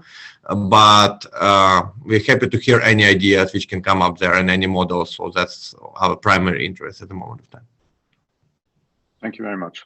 So while you're there, I just wonder if you have any views on that. Obviously, you are in the private sector. You might be you'll be the sort of investor who might want to participate in the reconstruction. How do you see that? Obviously, it's probably too early to make decisions right now, but how do you see that developing? Well, as Yuri mentioned, I think it has to be a cooperation between the public sector and the private sector, not only the Ukrainian private sector, but also not only Ukrainian public sector, but also public sectors, governments from around the world. And I think this is going to be has to be a combined effort, essentially, given the huge damage, obviously, and obviously also I think something that the European Union has to focus on in the future. And we were discussing this before in the CEE panel. So I think that there is, we don't know how long this unfortunately will last, but I think it's a good time to start preparing for the future of the country and for the future of its people. And I think that the private sector lenders will be there to participate. Thank you, Simon. That's very helpful. Do obviously, if you're listening in and you have questions, Yuri, do post them through the Slido chat. Yuri, I want to talk a little bit about now. Obviously, you are reliant on your domestic market at the moment, which continues to function. Understandably, I think the participation of international investors in the domestic market has fallen, but it seems like a strong Ukrainian banking system is picking up the slack you need domestically. Can you tell us a little bit about that? Yeah, look, so we are, I think, very good example of the fact that all the Basel III requirements and all the capital requirements which were introduced after the financial crisis of 2008 actually work, because we put it to the practical test in the worst probably possible scenario you can model the testing on. And first of all, surprisingly, there were no any single bank run in the country. So there were no, the people behaved really without any panic, and there were no outflows from the banking system. Secondly, obviously, the banks, because less of demand for the loans, they ended up in a situation when they actually got more liquidity than before the war. So they had to deploy it. So and obviously government bonds, one of the safest in the current environment inside the country ways to deploy the liquidity. So we see that that helps a lot. In parallel, the new trend is, as I said, is retail investors coming to the bonds, which also brought a lot of new clients probably to the banks, and increased the financial literacy of the population, because we never seen them as a bond investors in the past. They were normally just depositors. So those trends have their, obviously it's not super rosy in general, because the NPL share of the banking system going up. There are some very specific cases. For example, Ukraine had a boom of the renewables in the last 5-6 years, and there were a lot of investments in the wind and solar stations. Unfortunately, purely geographically, most of the stations were in the southeast of Ukraine, where you have the strongest wind next to Azov and the biggest levels of insulation. And actually with that, a lot of those actually borrowers are not able to pay, and that probably will be the first country with a green NPL story, and probably we can come up with this also with some sort of creative solutions how to refinance it, because it's very sustainable type of NPL in general, and obviously there is all intention to keep this market running in the future as one of the important sources of electricity generation in the country. So that's, and other NPLs obviously will go up. So at the moment of time, banks have the possibility to not to stick to the requirements or pre-war requirements. So there are no immediate need to add the capital, but after the war, probably there will be another need from the shareholders to add the capital to cover that one. But at the moment of time, it's fully functional. It's working system. It helps to channel the funds to the bond market. With the policy decision of the central bank, obviously it became more costly, and but we also understand that the central bank in the inflation targeting mode didn't have much other options. But we count on this market, and it's mostly now to ensure the rollover of the existing debt rather than get new financing. So new financing domestically we get mostly from the residential segment. From private individuals, but yeah, in general would be we were also surprised how resilient it is and how well the banking system was prepared. So all these typical reforms of the IMF, and EU in terms of strengthening the banking system, they really pay off, and that really adds a lot to the resilience of the system. You mentioned a little earlier when it comes to reconstruction, the private sector. Obviously, the private sector has been partly destroyed by what's gone on over the last 9 months. How much of the fundraising you're doing at the moment and financing is there to support the private sector? Obviously, you need to keep various bits of that private sector infrastructure going. And you mentioned also, at the moment, the banks are in good shape, but there will inevitably be NPLs down the line. If those banks need capital, is that something that the international community could help with as well? We didn't discuss that one, but obviously there are IFIs who have the shares in some of the domestic banks. So I think it will be logical to expect from that to add more to ensure the stability of the system. In terms of actually investments domestically for the reconstruction, I would say that domestic banking system is now key source of investments. So let's say, obviously it's not coming to all the sectors. It's very hard to provide the loans to the steel industry, for example, which doesn't have possibility to export. But for agriculture, for this sowing campaign to happen, the domestic banking system was a key source of liquidity for the companies. Obviously, we as a government, we provided some partial portfolio guarantee schemes, etc., to decrease the risks for the banks, and some for the SMEs, some compensation of the interest, for example, this type of scheme. So we try to support as much as possible. But the main investor, the main provider of the liquidity to the private sector is domestic banking systems.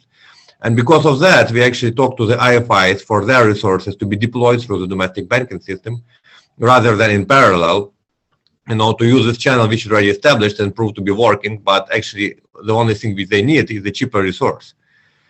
So with that, we count on the support. We see that there were announcements from IFC, for example, on the new package, both on loans, but also for trade financing for the domestic banking system, for example. So we will obviously work with other standard names like EBRD and others. We have EIB there, which help on the municipal infrastructure and also working with the private business. So all these IFIs will be very instrumental in the reconstruction on the private sector. We also obviously want to benefit a lot from the accession to EU path, and bring both the toolkit which is available for EU countries to support the private sector, as well as the opportunities which the European market brings to us, to have that as a driving force for the reconstruction and for the businesses to capitalize on. Yeah, well, let's come back to that towards the end of the discussion. Just for now, obviously the ALM exercise was very important in protecting your foreign exchange reserves, but there are other, pressures on FX reserves I'm sure you're facing at the moment. And Ukraine, obviously, having been a huge agricultural exporter, for example, before the war. So what's the status of the reserves and your comfort with the level of reserves, and how are you keeping the reserves at the sufficient level to cope with the needs of the economy and the current financing program? So at the moment, the reserves are roughly $25.2 billion at the beginning of this month, if I'm not mistaken. So, which is north of 3 months of import coverage. But actually, if you look at the dynamic, obviously the biggest contributor to the reserves is actually us as the Ministry of Finance, because we raised from the loan and grants around 23 billion since the war started from our international partners, and as most of our expenditures are in hryvnia, in local currency, so we sell it on the market or directly to the central bank. So that's the biggest inflow of reserves. Obviously, agriculture exports is another important source, much smaller, but still important. And we don't have much more of the standard like other sources like metallurgy, steel, and mining industries, which were really very material in last year. So obviously, in terms of export flows from exports, they are much less. I think it's like 30% less, at least, than last year. At the moment of time, we obviously now we see that remittances are coming to the pre-war level, so it's also important source. But obviously, war added a lot of outflows. First, on the imports, it's not balanced with the exports, so the current account deficit is there. And what's most importantly, on the refugees. So what not many people acknowledge in terms of the magnitude is how much Ukraine supports its refugees outside of Ukraine. So, and this number is around $2 billion per month. So that we have $2 billion per month of outflows from the country to support our refugees. And if you put it in like country by country perspective, for example, if you take Germany and you take the expenditures of Ukrainians in Germany last year from March to September, and this year from March to September. So last year it was 100 million euros. This year is 2.8 billion euros. So 2.7 billion euros difference in one single country. And that's not the biggest country for the refugees from Ukraine. It's one of the biggest, but Poland is biggest, for example, bigger, much bigger. So with that numbers, obviously, we have from one side to manage, central bank has to manage these outflows by limiting some of the withdrawals per week, etc., because it's not really sustainable as a part of the general picture. From other side, obviously, we have all the incentives to rebuild as much as possible domestically for the people to safely to come back home, for them to spend those funds not in other economies but inside the country. So that's also a big policy challenge for us. and that really affects the reserves. And one of the biggest actually factors which explains the drawdown on the reserves since the war started is actually refugees. But flip side of that is it started to see an upside, an uptick in remittances. So maybe that dynamic is starting to change a little bit. Yeah, it's not balanced yet, but at least half of the outflows are covered by remittances already, so it's picking up. Yeah, that's interesting to hear.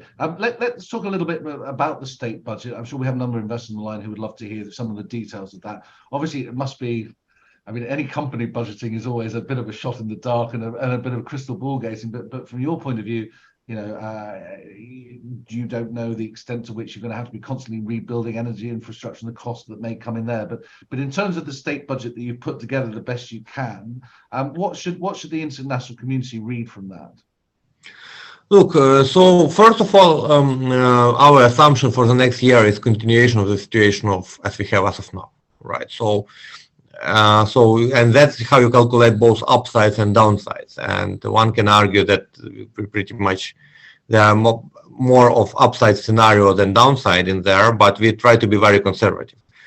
Other thing which is worth noting that we went to the fiscal consolidation, and we tried to do fiscal consolidation at the time of war. And pretty unfortunately, obviously, the only way we can consolidate, which we didn't cut on, is the social expenditures. So, and big part of the fiscal consolidation comes from the inflation taxation. And that's why, because we don't have any other option left on the table. So we cut every unproductive expenditures, and it's very hard to cut on the military when you have the war. So it's not possible. So with that, that's still the budget of this year in terms of combination of military and social expenditures. It's still the budget which ensures the government fully functioning with a smaller deficit, but heavily reliant on the international support. What is also worth to mention that we didn't put any penny of monetary financing in the base case scenario. So if we are able to raise this around $36 billion for a year, you might actually survive without the monetary financing for the whole year.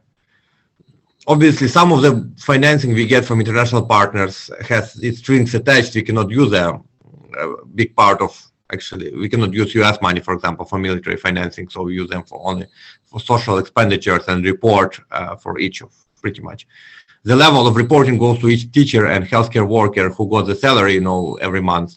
So we try to be very credible and open in terms of how the money of the taxpayers of other countries are spent. So we might have some gaps to fill from the monetary financing, even if we have enough of resources, just because of this use of proceeds type of story. But in general, we try to minimize as much as possible on that front. We're also looking at the ways to, at least to ensure that those international investors who are investing in domestic market have the way to roll over their maturities to help us with not to create outflow on that front.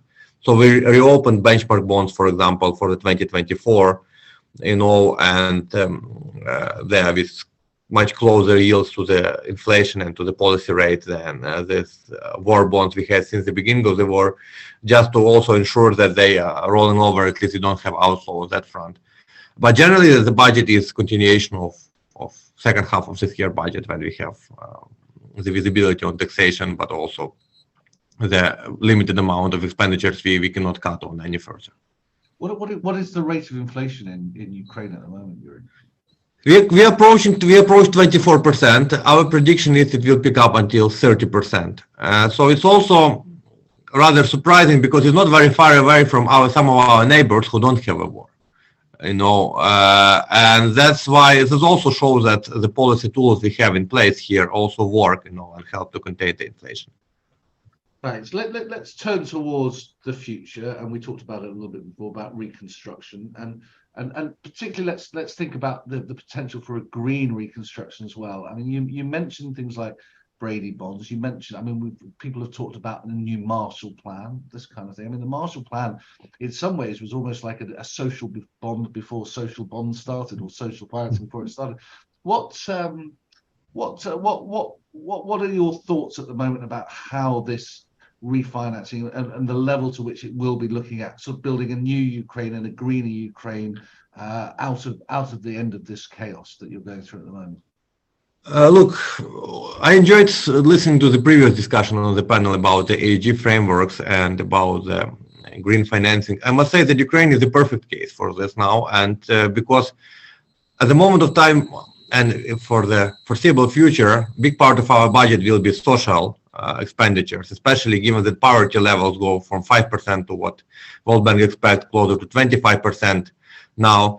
So we are really very good taste about credible social bonds for the future. But I like what you said about the green reconstruction and rebuilding, because nobody thinks that we need to rebuild what was damaged in the same shape and form, because we had a lot of, like, even not energy efficient buildings, and the economy was not that green as we wanted to have. The energy generation was green enough already and picking up, but all other aspects, I would say no. So first of all, very simple in terms of the rebuilding of the physical infrastructure. We already introduced the standards of the buildings and a new energy efficiency standard for the buildings. So any financing, doesn't matter whether it comes through the public channels to rebuild the school or the hospital, or through the private channels to rebuild the private housing, for example, or should come probably with the energy efficiency framework in mind. So what we rebuild should be much greener and much less consuming of energy, and especially with the shortages of electricity, it makes even more sense to do it. So that would be the first big item, and that will be like the way how to show that all investments are green because they actually rebuild everything better. And second big area would be pretty much about the structure of the economy and about the opportunities, because look, with all the energy crisis in Europe and with, in Ukraine as well, obviously, as a part of European community, everyone, I think, is very much acknowledge that reliance on the traditional source of energy, being coal or natural gas, etc., is already not really the way forward. And we want to be pioneers of that, having possibility to have really a lot of sustainable electricity generation. There are a lot of talks already about hydrogen in the country. We have all the pipelines needed to export stuff to Europe. We have possibility to rebuild the electricity which was damaged. The generation actually was not damaged. What was damaged is the transmission. But we have the possibility to rebuild it better and have a surplus of the electricity which is needed for hydrogen production, for example. So that can be a new source of the growth for the country further on, and it's very beneficial to Europe. So I personally see these areas of growth is something which is much greener, but also very much needed by European markets, where we are very rapidly integrating ourselves. And that probably can be a new story of Ukraine. And how much of this is also wrapped up in EU membership? Obviously, the EU showing, as you explained with some of its support, tremendous solidarity. But obviously, Ukraine wants more than solidarity; it wants membership. How much of this is wrapped up in EU membership, do you think? I think a lot in terms of technical stuff. A lot of this relies a lot on the implementation of the respective EU legislation and directives and regulations. So, for example, just to give you an example, we implemented what we call a visa-free regime for the custom operations, right? So our logistic companies have much less of bureaucracy to transfer everything to EU. And that's the approach. It really positively affects the flows. But we need to look at that. I think what is the most important for EU seriously to treat Ukraine in general as the next member state, and one of the rather sooner than later, in terms of all the investments and all the availability of funds. So if we have access to the funds and to the opportunities our neighbors from EU have, it will obviously boost the economy and bring much more of investment inside the country, because you have all the necessary bits of the puzzle here, as cheap labor force, logistical proximity, skilled labor, energy needed and resources needed. you need to have a stable access to the market, so no quotas reintroduced. Now we are very lucky that EU lifted all the quotas in our free trade agreement, but it's important for them not to be reintroduced because, for example, for our agriculture, especially niche agriculture, like I don't know, take honey production or some berry production, is very much reliant on EU markets, and there can be, you can have a boost of SMEs there just if local businesses understand that this market will not be closed with the quotas in any time. So that part is very important. Logistical infrastructure is very important. If EU funds will invest in Ukraine the same way they invest in Hungary, for instance, or Poland or Slovakia, in terms of infrastructure, and we will get all the same rail links and highways and possibility to easier export to Europe, it will be also very beneficial for all development of the country. So all the EU accession is very important, but it should come with also with EU funds and EU investments and acknowledgement that it's really a growth story, not only for us but also for EU. Thank you, Yuri. I mean, we're running out of time now, but I just wondered whether you can foresee at the time or a time when Ukraine is back in the international debt markets. I mean, we talk about landmark issues a lot. If you've been in the DCM world for a long time, we talk about landmark issues. The return of Ukraine to the international bond markets would certainly be that. Can you picture that at this stage? Look, in our positive scenario, obviously, we want to do it as soon as possible. And if you see all our activities as a DMO aim to preserve what we achieved, and because we spent a lot of time and effort, to bring this, to build this trust with investors and this open relationship with investment community. So our first goal is to keep it live, and I'm doing a lot of investment activities, and talking to the investors, and we are very open and transparent, even if you don't have any deals in the pipeline. But just to keep everyone engaged, to shorten the educational cycle, what is in Ukraine after the war. So our goal is immediately when we win this war to be back to the market as soon as practically possible, the good rates. But obviously, for this we need to keep on with the macro frame of stability to the extent possible, and try to contain the damages to the country as much as possible. But look, the sooner the better. I think we are not missing the market now, given how the market looks like this year. But we hope that the market will generally improve, and when we will be ready to come back to the market, we will have a good positive story, similar to what we had with 2017 after we got back to the market from the first part of Russian aggression to Ukraine. Well, Yuri, all power to you and your colleagues. You're doing a fantastic job in the most extraordinary circumstances. Clearly, the work that you're doing on reaching out to investors, both bilaterally and at events like this, is extremely important. And we're very proud at OMFIF to be part of that discussion, and certainly something that we would like to continue to help you with and talk to you about over the months to come. And looking forward to that day when Ukraine is able to come back to the bond market. So, Yuri, thank you so much for joining us today. Thank you to all of the panelists that joined us earlier for a great discussion. OMFIF, as I say, very proud to be hosts of a discussion like this.